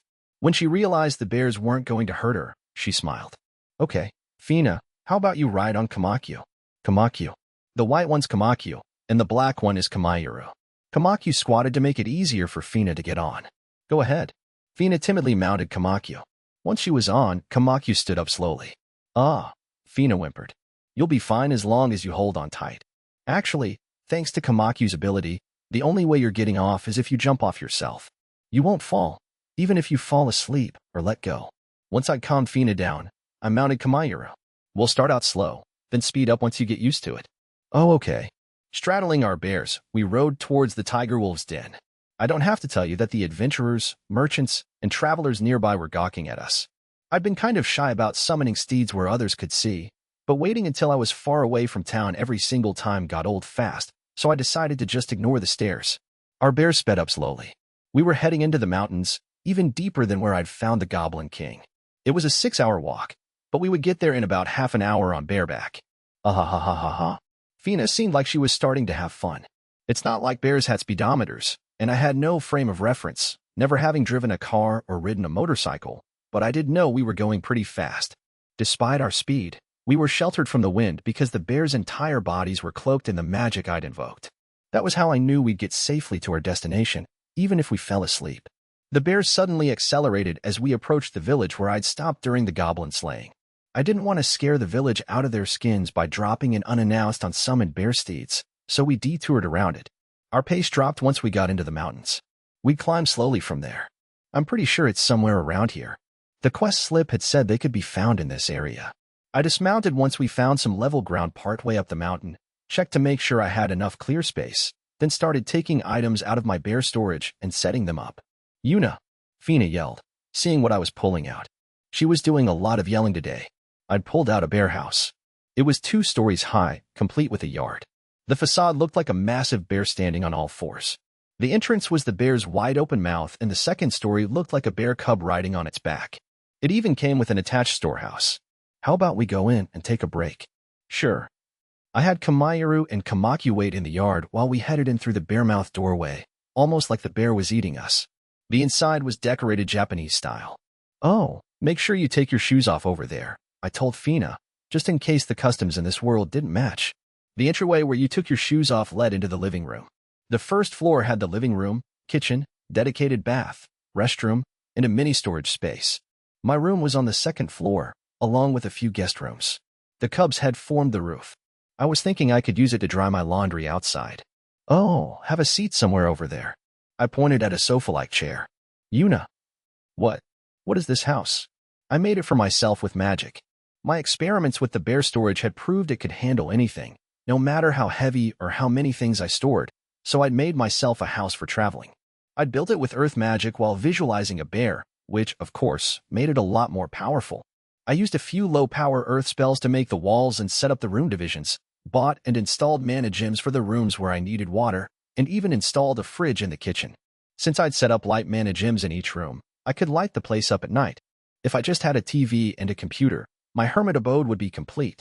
I went to the kitchen and brought Fina a cold fruit juice. Are you part of the nobility somewhere, Yuna? I'm not. Then are you a princess? No real princess would look like me. I'm just your ordinary adventurer.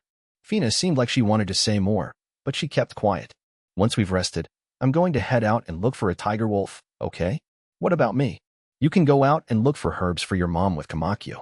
You should be safe as long as Kamaku is around. I've set up a defensive boundary around the house, so if you get in trouble, you should be safe as long as you come back to the house. Also, there are some monsters in the storehouse, so if you have time, could you butcher them? You mean I can leave butchering them for later? That's for you to decide. I'll pay you 10% of what I get from selling the butchered monster parts, so it's up to you whether you finish foraging early so you can butcher the monsters, or spend the entire time looking for herbs for your mom. Okay, I understand. How about we head to the storehouse so I can explain things to you? I'd set up the storehouse so we could get to it from within the house or from outside. It was about 20 tatami mats wide and was outfitted with only running water and a workbench. I extracted about 10 wolves and horned hares from my bear storage and left them by the wall. You don't have to butcher all of these, but once you're done, could you put everything away in this room? The next room over was refrigerated cold storage, much like a walk-in freezer. Though time would stop for the house and everything in it once I packed it back into the bear storage, anyway. Okay, I'm headed out. Don't get into any trouble, okay? Kamaku will keep you safe if anything happens, so you should be fine. Chapter 21. The Bear Goes Tiger Wolf Slaying. Once I left the bear house, I mounted Komayaru and headed out. The bear shoes were great for getting around, but I really liked riding Komayaru and Kamaku. They'd get grumpy if I only rode on one of them though, so I had to alternate. I used detection magic to scope out the place on bareback. My range had expanded as I leveled up, and I detected tons of monsters. Aha. Is that them? It looks like there are 2 of them. Maybe they're mates. I pointed the way for Komayaru. The bear ran, slipping between the trees and parting all the branches and bushes as it went. Way more efficient than running in my bear shoes. There were wolves nearby, but I ignored them for today and kept moving along. After a while, I could sense the tiger wolves getting closer, so I had Komayaru stop. I heard the sound of a river nearby. Should I approach slowly on foot, or just charge and mount it? It was cool if they attacked me, But if they fled, chasing them down would be a pain in the butt. If I were a hunter for reals, I'd approach them from downwind to avoid being detected by smell, but I didn't have those skills.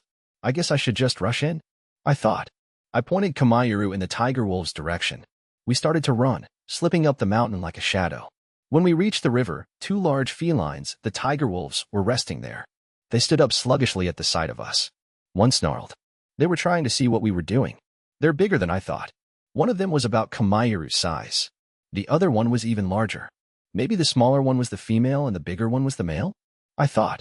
I dismounted Kamayaru slowly, then patted its head and asked it to take care of the smaller tiger wolf. I loosed a wind spell on the two tiger wolves, which they dodged easily. Kamayaru bore down on the female tiger wolf, and I sent fire magic flying at the male. It juked to the right and shot towards me. It definitely had wolf's beat for speed and control. It closed the distance between us instantaneously. I made an earth wall, but it plowed through it. I thought, looks like normal magic doesn't work on these. It was close enough to pounce. I jumped into the sky to escape. It roared, watching me take off, then jumped up after me. Seriously. The tiger wolf's sharp fangs came right at me as I fell. Bear punch. I hit the open-mouthed tiger wolf hard in the side of its face, slamming it to the ground. As soon as I landed, I shot off a flurry of ice arrows that bounced off its hide. I guessed it was the same deal as the Goblin King. I couldn't damage it with normal magic at the level I was now. In that case, I'd beat it the same way I did the Goblin King. I opened up a deep hole in the ground and dropped the tiger wolf into it. But just as I came up to the hole to attack, the tiger wolf ran up the side of shaft and sprang back out, turning its momentum into a claws-first pounce. I backstepped clear of it. It looked like that trap was a dud. Meanwhile, Kamayaru was fighting the smaller tiger wolf. They fought and parried claw to claw, fong to fong, equally matched. If Kamayaru were a normal bear, it would have been slower, but my bears were fast, even faster than a tiger wolf. They had enough stamina to run all the way from the town to this place without a sweat. If that tiger wolf was an equal match for my bear, it was a lot stronger than I'd expected. Leaving the tiger wolf to Kamayaru, I decided to just focus on beating the one in front of me. I really wanted that pelt. I needed a solution that would keep it pristine. Water bear. A bear made from water appeared and ran at the tiger wolf, grappling it with its watery arms. It forced the tiger wolf's head against its body and into its watery chest, and a storm of bubbles flooded out of the monster's mouth as it thrashed its head around. Bear-type magic really is strong, I thought. When I looked over at Kamayaru, it was in the middle of getting the tiger wolf pinned. I made a ball of water and fired it at the tiger wolf. It wrapped around the tiger wolf's face and Kamayaru held her down. After a while, they stopped moving. That's a wrap on the slaying, I thought. I put the tiger wolves away into my bear storage and headed back to the bear house. Chapter 22. Fina and the Bear Part 2. So, today, I woke up and made breakfast for my mom and sister like I always do. Mom seemed better today. I waited until they finished breakfast, and then I went to the guild. When I got there, I was so happy to find someone brought in lots of wolves to be butchered. It looked like I would have lots of work today. The refrigerated warehouse at the back of the guild is cold. They need to make it that way so that the meat doesn't rot. They have warm gear made from wolf pelts at the warehouse, so I borrowed those. They're made for guild employees, so it was a little big. But what can you do? They're warm. When I went into the back of the warehouse, the wolves were all piled up into a heap. I took one of them and put it on top of a table. The tables are a little tall, so I have to set up a step stool for myself, but it's easier to butcher them this way. I gutted the wolf and skinned it capably. What a pretty wolf. Wolf pelts fetch different prices depending on if they've been hacked up with a sword or finished with just one hit like this one. It looked like a really great adventurer had defeated this wolf. I could understand why they brought the wolf in without butchering it, then. Low-rank adventurers will butcher everything themselves to avoid handling fees. High-rank adventurers don't need to try as hard to save money. I'm grateful for that. After I took off the pelt, I butchered the meat into the cuts they sell to the inns and restaurants and normal families. They can't sell the scraps, so I take those home. We're going to have meat for dinner today. Thank you, guild. There's plenty of butchering work for me every time I go to the guild lately, which is great. A few days ago, there was even a Goblin King. Of course, I haven't ever butchered a Goblin King before, so I watched the older employees work on it, so I could learn. Apparently, Goblin Kings are very tough. They could barely get through it with a regular knife. It had really horrible cuts all over the front of its body, but the back of its body was clear. I guess the person who beat it fought it from the front. There sure are some amazing adventurers out there. I had wolves to butcher today, too. Apparently, they were brought in by the same person, a girl wearing a bear outfit. It was Yuna. Yuna had been helping me indirectly. Today, there were horned hares. Their pelts are soft and fluffy and feel so nice. I've heard their horns can be turned into some kind of medicine, but that's not really part of what I do, so I don't know much more. My job is just butchering. I split the hairs into their pelts, horns, and meat. I wish I could make clothes out of these pelts for my sister. I wanted them so bad, but I'd never steal them. If I did that, I'd be betraying Mr. Gintz's trust after he gave me work. I had work again today. I was happy as a clam. While I was working on skinning wolves, I listened into the guild workers and heard there a big heap of monsters coming in that needed butchering. Maybe it was Yuna? I would have liked to go check, but I couldn't leave my workstation. But right after that, Mr. Gintz came in to fetch me. Apparently Yuna wanted me to work exclusively butchering things for her. He took me to Yuna, who said she would pay me to butcher all her kills while she was in town. I was over the moon to hear I would have a steady job. Since I still had work that day, we promised to meet tomorrow and went our separate ways. The next day, I woke early in the morning and went to the inn Yuna was staying in to meet her at the time we'd agreed on. But when I got there, she was having breakfast. Maybe I was there too early? Yuna asked me to sit with her, though, and gave me juice. It was really good. We talked about what we would do today, and she asked me if I wanted to go with her or stay here. If she was going to the woods, I wanted to accompany her. I might be able to find herbs that would help my mom, but I would stay behind if I just get in her way. But Yuna said she could protect me, so I chose to go with her. When we got to the guild, we went over to the quest board. I waited for Yuna a little bit away from the board, where I wouldn't get in the way. Yuna looked like she might be arguing with some adventurers again. I think that bear outfit just draws attention, but nothing happened after all, and she left the adventurers behind. What a relief.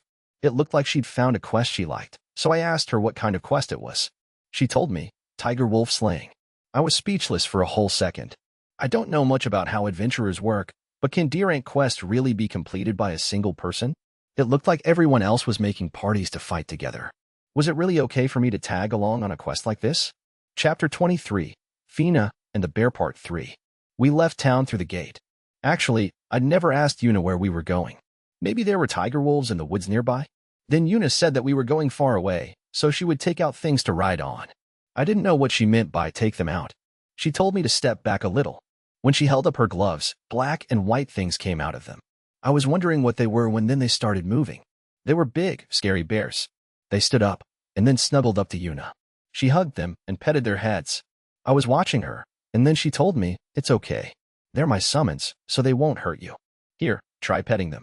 I was scared, but I got closer to them really slowly and touched them. They were soft. They were a lot cuter than I was expecting. The white one was called Kamakyu, and the black one was Kamayuru. I ended up riding on Kamakyu. I was up so high. I was a little scared of how everything looked, but Kamakyu was really stable and I didn't feel like I was going to fall. We started at a normal speed, and then went faster once I got used to it. It was fun. The scenery was rushing by faster and faster. I'd never gone this far from the town before. We started climbing up a mountain. Yuna stopped. She told us we would take a break on a flat part of the mountain. I really was tired, even though I was just riding Kamakyu. I said thank you to Kamakyu and got down. When Yuna got off of Kamayuru, she looked around. Then, when she held up her glove, a house suddenly appeared in front of us. That couldn't be right. I really had no idea what's going on. Are houses that easy to build? I'm just a kid, but even I know that can't be true. Carpenters are the ones who make houses. Also, why was the house shaped like a bear? Anyway, how about we go in and take a break? When Yuna said that, all I could do was nod okay. I've never seen a room like the one in the house. She told me to take my shoes off at the door. The floors were pretty. They were floors you definitely wouldn't want to get dirty. I took off my shoes and went inside. Yuna told me to, so I sat down in a chair. I was looking around nervously when Yuna brought me some juice.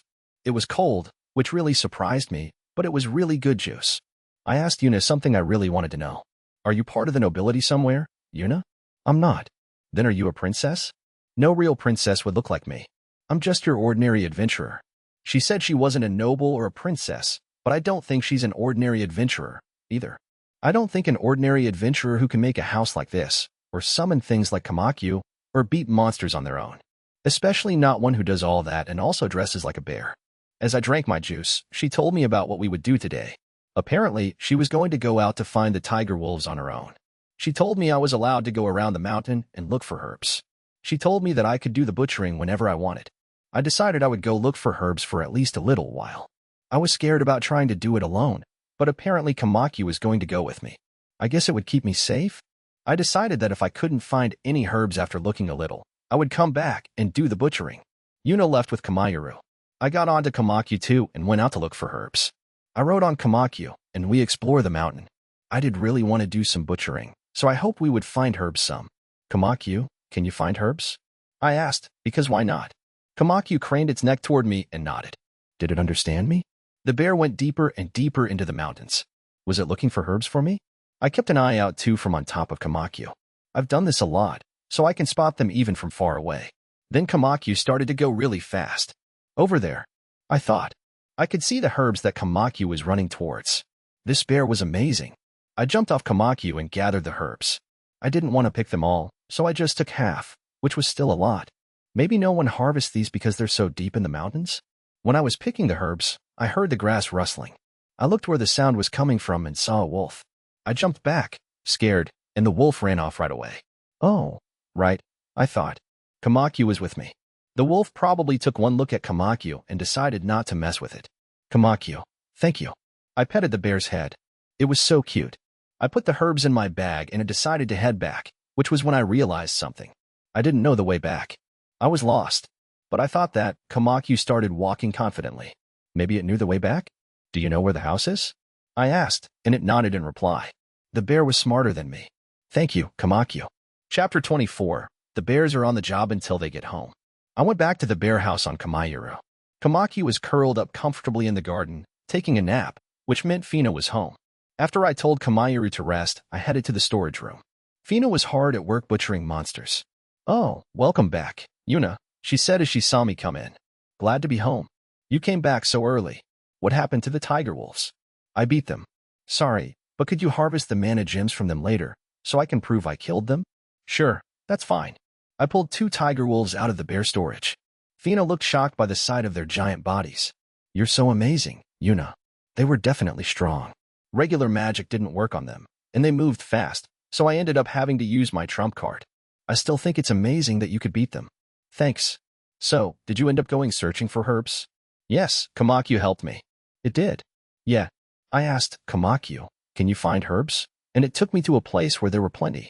I had no idea Komakyu could do that. I'd have to try it out later. Fina kept skinning, even while we talked. I watched as she expertly separated the pelt from the meat and bones. Do you just want the mana gems from the tiger wolves? She asked. Yeah, just the mana gems are fine for now. I might ask you to do the rest later, though. When she got to a good stopping point on the wolves, Fina switched over to the tiger wolves. She slit their stomachs, stuck her hands right in, and pulled out the mana gems. She gave them a rinse and handed them to me. They were more than twice the size of regular wolf gems and shone bright white. You know where the gems are? I was impressed that she hadn't hesitated before going right for them. Usually they're right in the middle, she said. Really? Yeah, but I haven't butchered every kind of monster there is, so I'm not completely positive. I knew tiger wolves have their gems in the same place as wolves, though. You're amazing, Fina. No, you're amazing, Yuna. I can't believe you can beat monsters that strong all by yourself. Thanks. It's kind of late now, but do you want to have lunch? I packed the 2 gemless tiger wolf corpses away into my bear storage. I haven't made any lunch, Fina murmured softly, looking at her feet. That's okay. I had them make us some at the inn, so come to the dining room after you wash your hands. Okay. Once I got back to the main bear house, I pulled juice from the fridge and the steaming meals from my bear storage, grateful for the time suspension. Fina came in as I finished setting the table. How about we eat while it's still hot? I pointed her toward a seat and plated up our meals next to each other. It looked so good. Fina seemed delighted to see our meals side by side. What do you want to do now? I asked. Do for what? Fina seemed puzzled. Should we head home? Do you want to keep butchering things? I want to keep working, if that's okay. Then we'll stay here for a while. Thank you very much. I told Fina that I was going to take a nap on the 2nd floor once we were done eating and headed to my room. It was about 8 tatami mats wide and pretty spacious. I'd set up a largish bed, a round table, and 4 chairs, plus a dresser and bookshelf, both empty. It didn't matter if the room itself was Spartan, as long as I had the bear storage. I turned the black bear onesie inside out to switch to the white one, then crawled into bed. I ended up taking a multi-hour nap. Someone was shaking me. Yuna, Fina, please wake up. Good morning. Are you done with the harvesting? Yes, I'm done. I came over to wake you up. Thanks. I yawned and got out of bed. Yuna. When Fina saw my outfit, her eyes sparkled. I thought. That white bear is so cute. Oh right, I was wearing the white bear now. It's for when I sleep. I took the white bear clothes off and flipped them inside out, reverting into my normal black bear self. All right, I said, let's head home. Fina and I switched steeds this time. We made it back to town about 30 minutes later, just as the sun was starting to set. I didn't know much about this world's culture yet, but I was pretty sure you shouldn't keep 10-year-olds out too late. When I galloped up to the gate with Kamairu, we startled the guard so bad he readied his pike. Fina and I dismounted, and I put the bears away. I tried to look natural when I showed the guard my guild card. What was with those bears just now? They're just my summons. Oh, summons. He passed my card back to me without comment. I thought he'd say something about them, but nada. We headed for the guild to report that I'd slayed the tiger wolves. Chapter 25. The bear looks for a butchering site. When we made IT to the guild, Fina told me she'd wait outside, so I went in alone. Couldn't blame her for not wanting to go into a place with all these filthy men around. That was for sure. Let alone the idiots who'd pick a fight if a kid walked in. Helen was waiting at the front desk.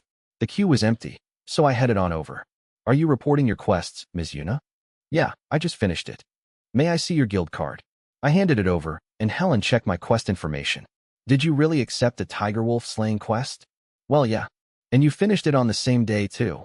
The adventurers in the room started buzzing right on cue. You mean she took out D-rank monsters on her own? But tiger wolf territory is pretty far from here. You can't get there and back in a day. Wait, you don't know? Know what? About the bears. Bears? You mean the way that girl's dressed? A couple more members of the peanut gallery chimed in at this point.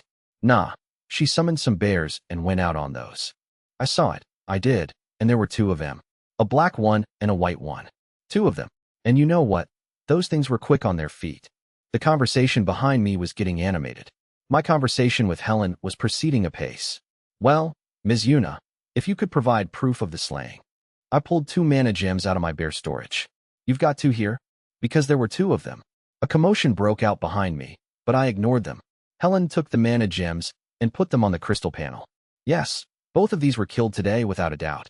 Since the quest was only for one, we'll add extra to the reward money for the second one. Are you fine with that? Sure, but what would happen if I refused? You would only receive payment for one of them, and only one kill would be recorded on your guild card. But you would be able to keep the mana gem. Okay, I don't need mana gems right now, so you can take both of them. Understood. I'll record 2 kills for you. If you'll excuse my asking, do you have the rest of the tiger wolves? Helen's eyes went to my bear storage. I do, but I'm not going to sell them. I see. It would help the guild if you would sell them to us. No can do. I want the pelts. I was planning on having Fina skin the striped pelts off the tiger wolves, so I could decorate my Baron Bear house with them. They'd work hung up on the wall, or even laid out on the floor. Yes, I see. It'll be a shame to miss out on the pelts, but would you sell us the claws and fangs, or perhaps the meat? Sure. I can bring those in after we butcher them. Thank you very much. This will be your quest reward, then. And here is your guild card back. I put my guild card and the hefty amount of money into my bear storage, and rejoined Fina outside. Sorry to keep you waiting. So how about we head home? You're not going to sell the wolves and horned hares. I'll sell them next time. I'll make sure to pay you, so don't worry. The truth was that I'd just left the butchered stuff in the bear house and couldn't access them directly through the bear storage. I still needed to pay Fina, though, since she did harvest stuff for me. I handed her a silver coin. But Yuna, Fina seemed surprised. It's fine. I'd paid her a little on the high end of what Mr. Gent said was the market rate. You can't count on me staying in this town forever, so make sure you save up. Thanks, Yuna. I gave Fina a pat on the head as she grinned at me. Fina came over to the inn early in the morning the next day, too. We'd just done all that stuff yesterday, so I wanted to tell her she could take a break. Actually, I wanted to take the day off, but it was my own fault for not telling her that yesterday. It was just such a pain in the butt to leave town every single time we needed to butcher something. Maybe there was a storehouse we could borrow somewhere around here. It'd be nice if we could just rent out the guild warehouse or something, I thought. I decided I'd head down to the guild with Fina and see. We'd missed the morning quest collecting rush, and there weren't a lot of adventurers around. Helen looked bored at her desk. Why, Ms. Yuna, good morning. Morning. Another quest today? Actually, I have something I want to ask. What would that be? Is there a place around here that we could rent to use for butchering? Is this about the tiger wolves? That's part of it, but I've got other kinds of monsters, too. It'd be nice if I could borrow the guild warehouse or something. That's not really possible.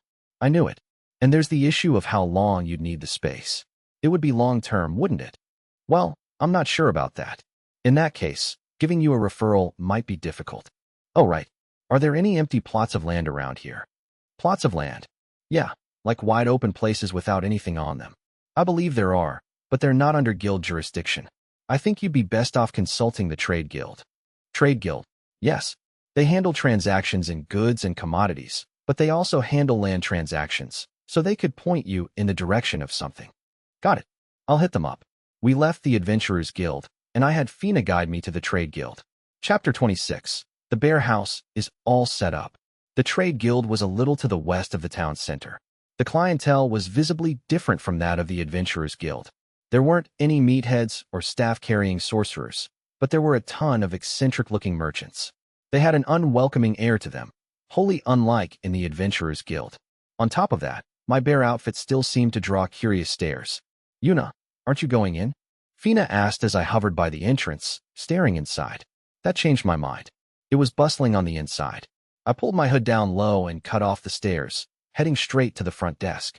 Fina glanced around the place and latched onto my sleeve, sticking close to me. Welcome, a woman in her early 20s greeted us. Her expression didn't change even when she saw what I looked like, and she received us with a smile. I guess the guild employees were cut from better cloth than their clientele. I want to rent some land for a short time, and the Adventurers Guild sent me here when I asked them about it. Yes, we can do that. We have plots of land for rent, and some buildings, too. What kind of land would you be looking for? For now, just something completely bare with nothing on it. Yes, we have those. I'd like to rent it for about a month. How much would that be? That would vary depending on the size of the land and its location. Did you have any preferences? I'd prefer something close to the Adventurers Guild, I think. It's fine if it's not super close. I'd also like it to be about the size of the Adventurers Guild's warehouse, if possible. A plot of land the size of the Adventurers Guild's warehouse. I will look into it. So if you could, please wait here. She left the desk for a bit and came back after about 5 minutes with several sheets of paper. I apologize for the wait. I have found about 5 options. Which one is the cheapest? That would be this one. Out of the 5, it is the furthest from the Adventurers Guild. 1 month's rent will come to 30 silver pieces. Isn't that kind of cheap? The land has no buildings on it. However, please keep in mind that we may ask you to return the land to its original condition upon returning it to us if you used it for something. Could you also tell me how much the others cost? Of course. The others are each 90, 75, 48, and 35 silver coins per month. Could you show me where all 5 of them are? She pulled out a map and showed me each of their locations. I'm going to pass on the ones going for 90 and 75, bit pricey, and I'll also pass on the 30 coin one because of where it is. That left the 35 and 48 coin spots. The best spot was the 48 coin one. It was close to both the guild and Fina's house, and not far from the inn. The 35 coin place was closer to the guild, but it was further from the inn and Fina's house. How would you like to proceed? If you could give me a deal on this one, I'd prefer it. I pointed at the 48 silver option. Incidentally, how will you use the land? I was thinking of building a house on it so I could use it as a place for doing monster harvesting. Oh, but I'd make sure the house is gone when I give it back, of course. If you could give me a moment. The woman scurried off, but she came back almost immediately. Pardon me for asking, but are you the Bloody Bear? Ahem, that was rude of me. Are you the adventurer Yuna? I am. I would like to offer our gratitude to you for provisioning the wolves, horned hares, and Goblin King during your time here. What exactly is the Trade Guild thanking me for? Do you not know? The materials the Adventurers Guild produces are passed along to us, and we sell them. In return, the Trade Guild hires escorts and guarantees that we won't run low on monster materials. We have a mutually beneficial partnership. I had no idea. Yes, and our merchants have been quite pleased that there have been more wolves and horned hares in circulation recently. But the stuff I've been selling has to be barely anything compared to everything in the Trade Guild, right? Not at all. Because the kills you bring in are in pristine condition, they sell for high amounts. Regular adventurers tend to bring in a lot of messy or damaged corpses. But the monsters you bring in are always clean, and they've become quite popular, especially those rare Goblin King materials. Who'd have thought? How would 35 silver pieces sound for the plot of land we were just talking about?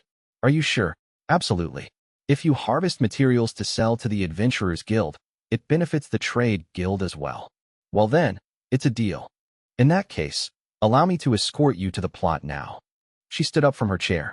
You're going to take me all the way there? Would that be a problem? Of course not.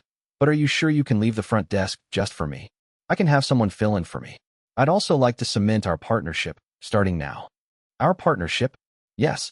You're an able, brand new, and extremely skilled adventurer. Many people are going to want to work with you, and I'm just one of those people.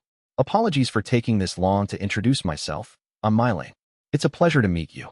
The place that Mylane brought us to was just as close to the inn and the guild as the map had promised. The plot was more than wide enough, and didn't have much pedestrian traffic going by, which was great. If you could sign this contract and provide your guild card transcription, then... A transcription? Just put your guild card on top of this. It'll verify your identity. After I wrote my name and transcribed my guild card, I paid the 35 coins for the month.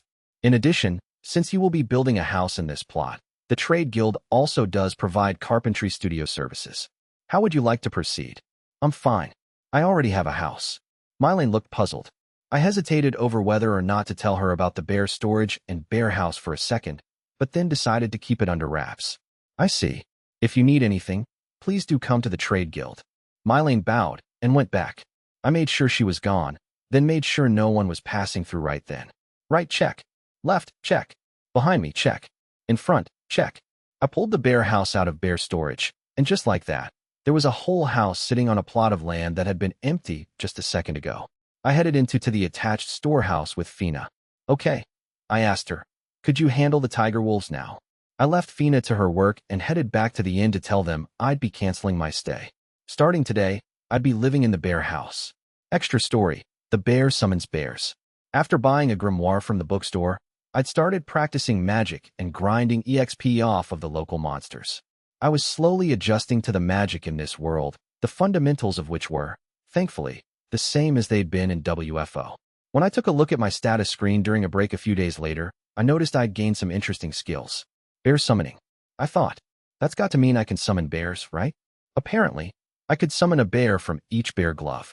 I decided to give it a shot. I poured some mana into my black bear glove and pictured summoning a bear.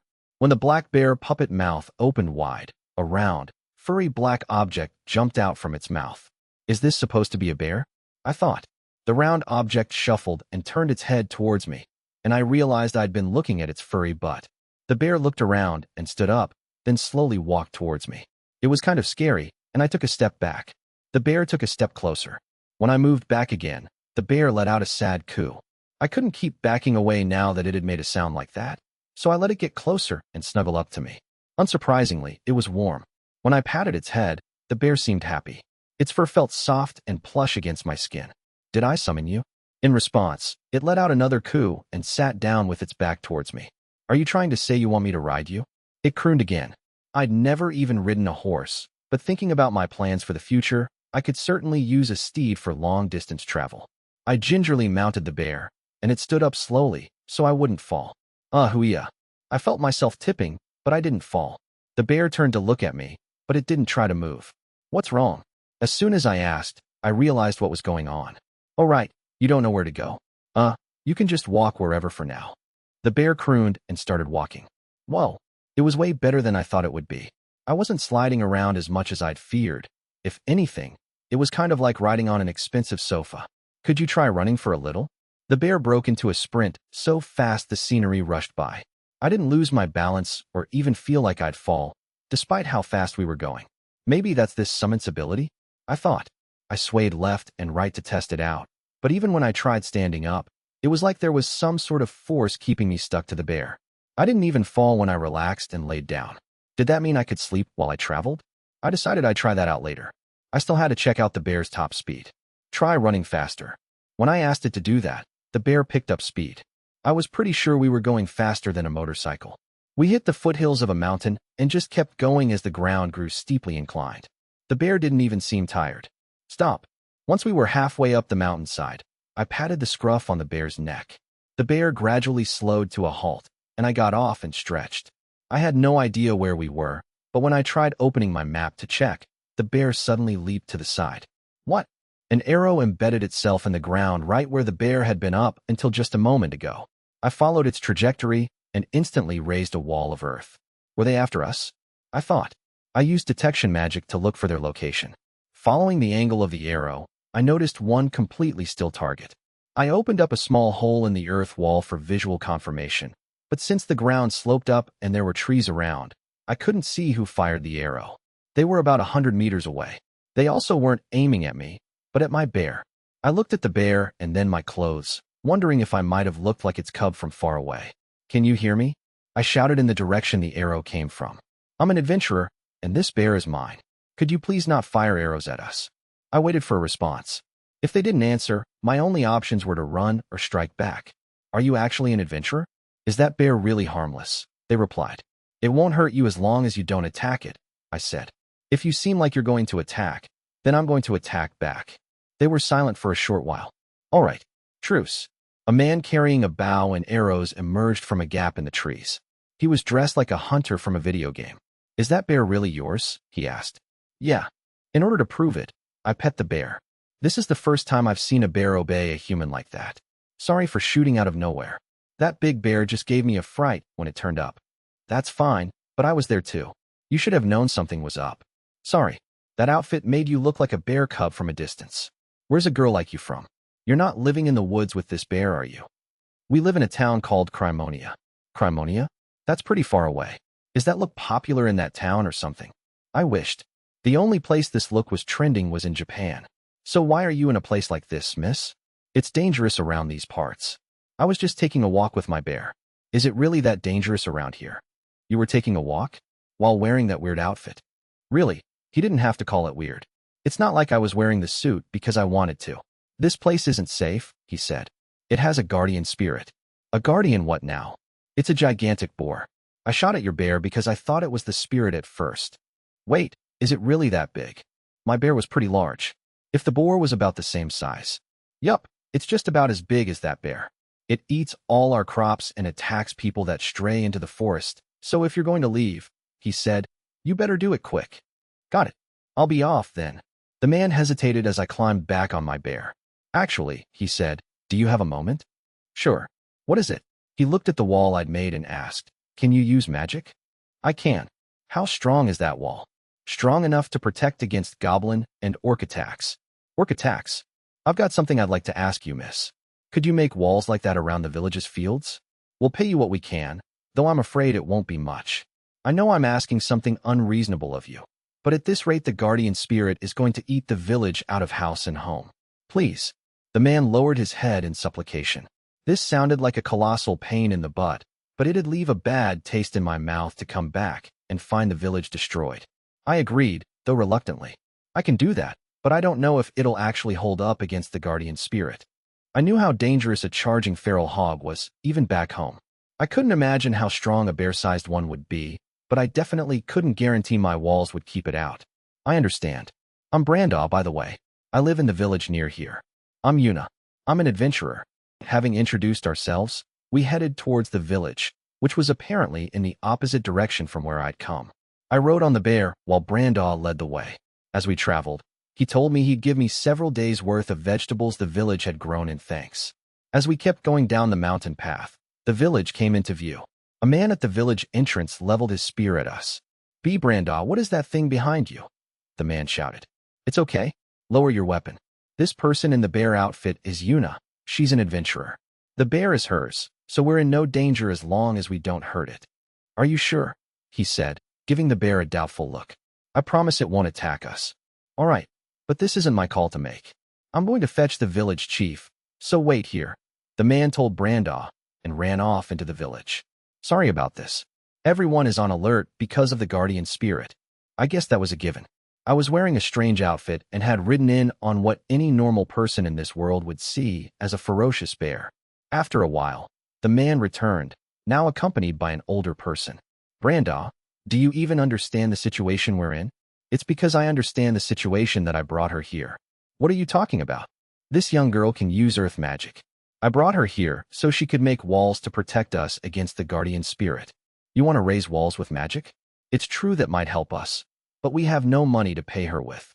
"Some fresh vegetables will do just fine," I said. "Are you certain that's all you want?" "Yeah, just make sure they're tasty ones." Veggies were best when they were freshly picked. That was a universal truth. "And is that your bear?" It is. I hugged the bear around its fluffy neck to prove it. It really won't attack people, as long as they don't attack it first. All right. Well, allow me to formally welcome you to the village. Bogue, please let everyone in the village know about her, and be sure to stress that they should not provoke the bear. The guard ran off a second time, and we followed. As we proceeded into the village, it became clear they were in dire straits. Some houses had great crumbling holes knocked in their walls, while others had caved in entirely. This is all the guardian spirit's doing. We can rebuild the houses, but without our fields, we'll run out of food and the villagers will have no choice but to starve. I was starting to feel guilty about accepting any vegetables from them. From the state of the village, it was clear their produce was the most valuable thing they had. As far as defenses went, all they had was a ramshackle wooden fence, patched and reinforced in places. I figured those were probably the sections the guardian spirit had smashed through. I backtracked to the village entrance and started surrounding the village with earthen walls, using the existing fence as a foundation to build on. Let me know if you need other exits, too, I told Brandaw. Will do. I made a lap around the village on my bear, raising 2-meter-high walls. It was probably quite the spectacle to them, since more and more of the villagers gathered while I worked. They cheered each time I erected a new section of wall, and the kids ran after the bear. Magic sure is amazing, said Brandaw. You don't have anyone in the village who can use magic? We do, but all they can do is start small fires. I've never seen or heard of magic this impressive before. How are you doing on mana? Please don't push yourself too hard. He clearly didn't know much about magic, since he seemed genuinely worried about me. I'm doing fine. That's good, but let me know if you get tired. Of course, I wasn't tired at all by the time I was done building the wall. I fashioned several gates in the places where Brandaw directed me to. What will you do if the guardian spirit comes in through here? The spirit comes from the mountains, so it won't be entering from this direction. We'll still reinforce the gates with more wood later, just to be safe. We headed to the village chief to let him know the wall was done. He thanked me, saying they had little to offer in terms of hospitality, but insisted on offering me a meal. The sun was starting to set. In this world without electricity, work ended when the daylight did. They ushered me into the village chief's house and sat me at a table. I felt a little bad making the bear wait outside, but it was hardly going to fit through the door. A woman emerged from the kitchen with a loaded tray of food, and Brandaw started in surprise. Marie, what are you doing here? I'm helping the chief, she said. Besides, you were the one who brought our guest here, weren't you? If I can't be a hospitable wife, then who will? But what about your belly? Brandaw fretted. One look at her pregnant stomach told me why he was concerned. A little exercise is good for me, I suppose, but please don't overdo it. The food Marie had brought out was bread, vegetable soup, and salad. The bread was delicious. It must have been freshly baked.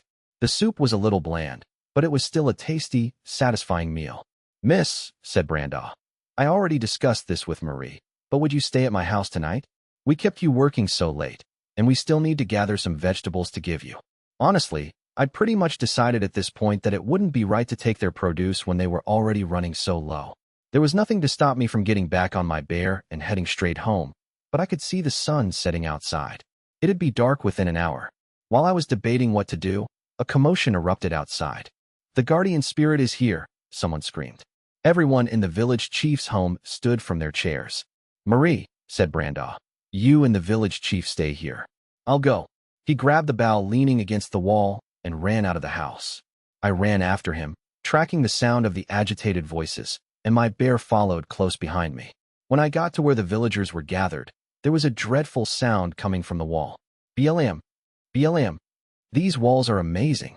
They're holding up even with the guardian spirit ramming into them. The men who had set ladders against the wall to peer over it were cheering. The village is saved. Thank you, miss. The gathered villagers showered me with gratitude, but their words changed to shrieks when they heard the lookouts on the ladders say, the guardian spirit is on the move. But that's where. They were looking in the direction of the entrance. Get to your homes. Damn, it's fast. The villagers started to scatter. Brandaw ran through the crowd towards the entrance, and I let out a sigh before chasing after him, wishing he'd think about his unborn child before plunging headfirst into danger. It wasn't just Brandaw heading to the entrance, though. As we made it to the main gate, we were joined by several men with weapons. We know where it'll come in from. Attack together as soon as it comes in. Yeah. The guardian spirit loomed at the entrance. Just as Brandaw had said, it was as massive as my bear. The archers fired, but the creature's hide repelled their arrows. It kicked off the ground and broke into a run, men with spears jabbing fruitlessly at it as it passed.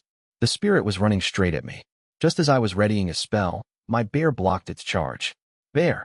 It slammed hard into the guardian spirit and held it back. The guardian spirit dug its heels in and tried to push the bear back, but the bear braced itself and stood fast, too. It wouldn't let the guardian spirit take a single step forward. Throw it to the side. The bear roared in response to my order and surged forward. The guardian spirit's struggling front legs lifted off the ground, and then suddenly, with a loud thud, it was laid out flat. At the same time, I invoked my magic. I gathered water in my right black bear glove. I loosed the spell at the guardian spirit, enveloping its head. Its struggles increased as it started to drown. Bear, don't let it escape. The bear braced itself and held the guardian spirit down. It thrashed around, trying to escape, but it couldn't breathe, and the bear was using its full weight to pin it down. The guardian spirit gradually lost its strength to struggle. In the end, it stopped moving. A subdued silence blanketed through the village. "Thanks, bear," I said, and the bear let out a soft coo, then backed off from the guardian spirit. "Is it dead?" someone asked in a hushed voice. "Is it actually?" Brandaw took a spear from one of the villagers and jabbed at the guardian spirit. It didn't react. "It's dead."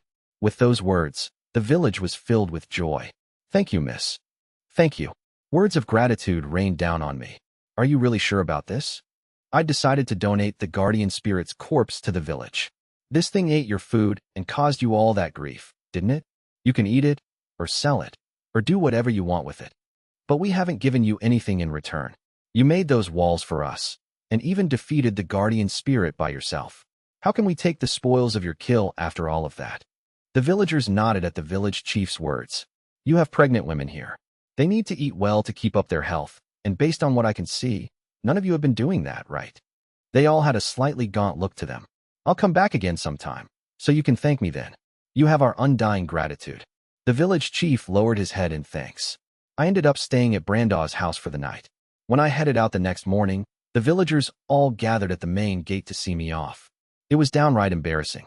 "Please come back any time," said the chief. "You will always be welcome here, miss." "Thank you, miss," said Marie. "Tell us if you ever need anything. I'll never forget the debt we owe you." "Thanks, Una," said Brandaw. "Marie," I said, "I hope the baby comes out healthy. Be sure to come visit it." I hopped up on the bear's back and left for Crimonia, grateful for its speed. It sure made long-distance travel more convenient. Actually, I thought, idly patting its back as we sprinted homeward, I only tried the one glove, didn't I? I took a break once I'd made it past the mountain near the village and collected mana in the white glove to give summoning another bear a try. A giant white fur ball leapt out of the glove and landed on the ground. "Okay," I thought, "so this one is a white bear." But the white bear had its back pointedly turned toward me and wouldn't move. "Is something wrong?" I called out to it, but it didn't react. I circled around to the front of the white bear. The white bear let out a small whine and turned its face down. Maybe it's sulking? I thought. It was doing everything short of tracing sulky circles on the ground. Cute as it was, I felt kind of bad. It had to be upset because I'd summoned the black bear, but not it. It was cute, though. "Sorry. It's not like I didn't want to summon you. I just forgot." The moment I said, "I just forgot," the white bear turned its back on me again. "Well, it's not like I actually forgot.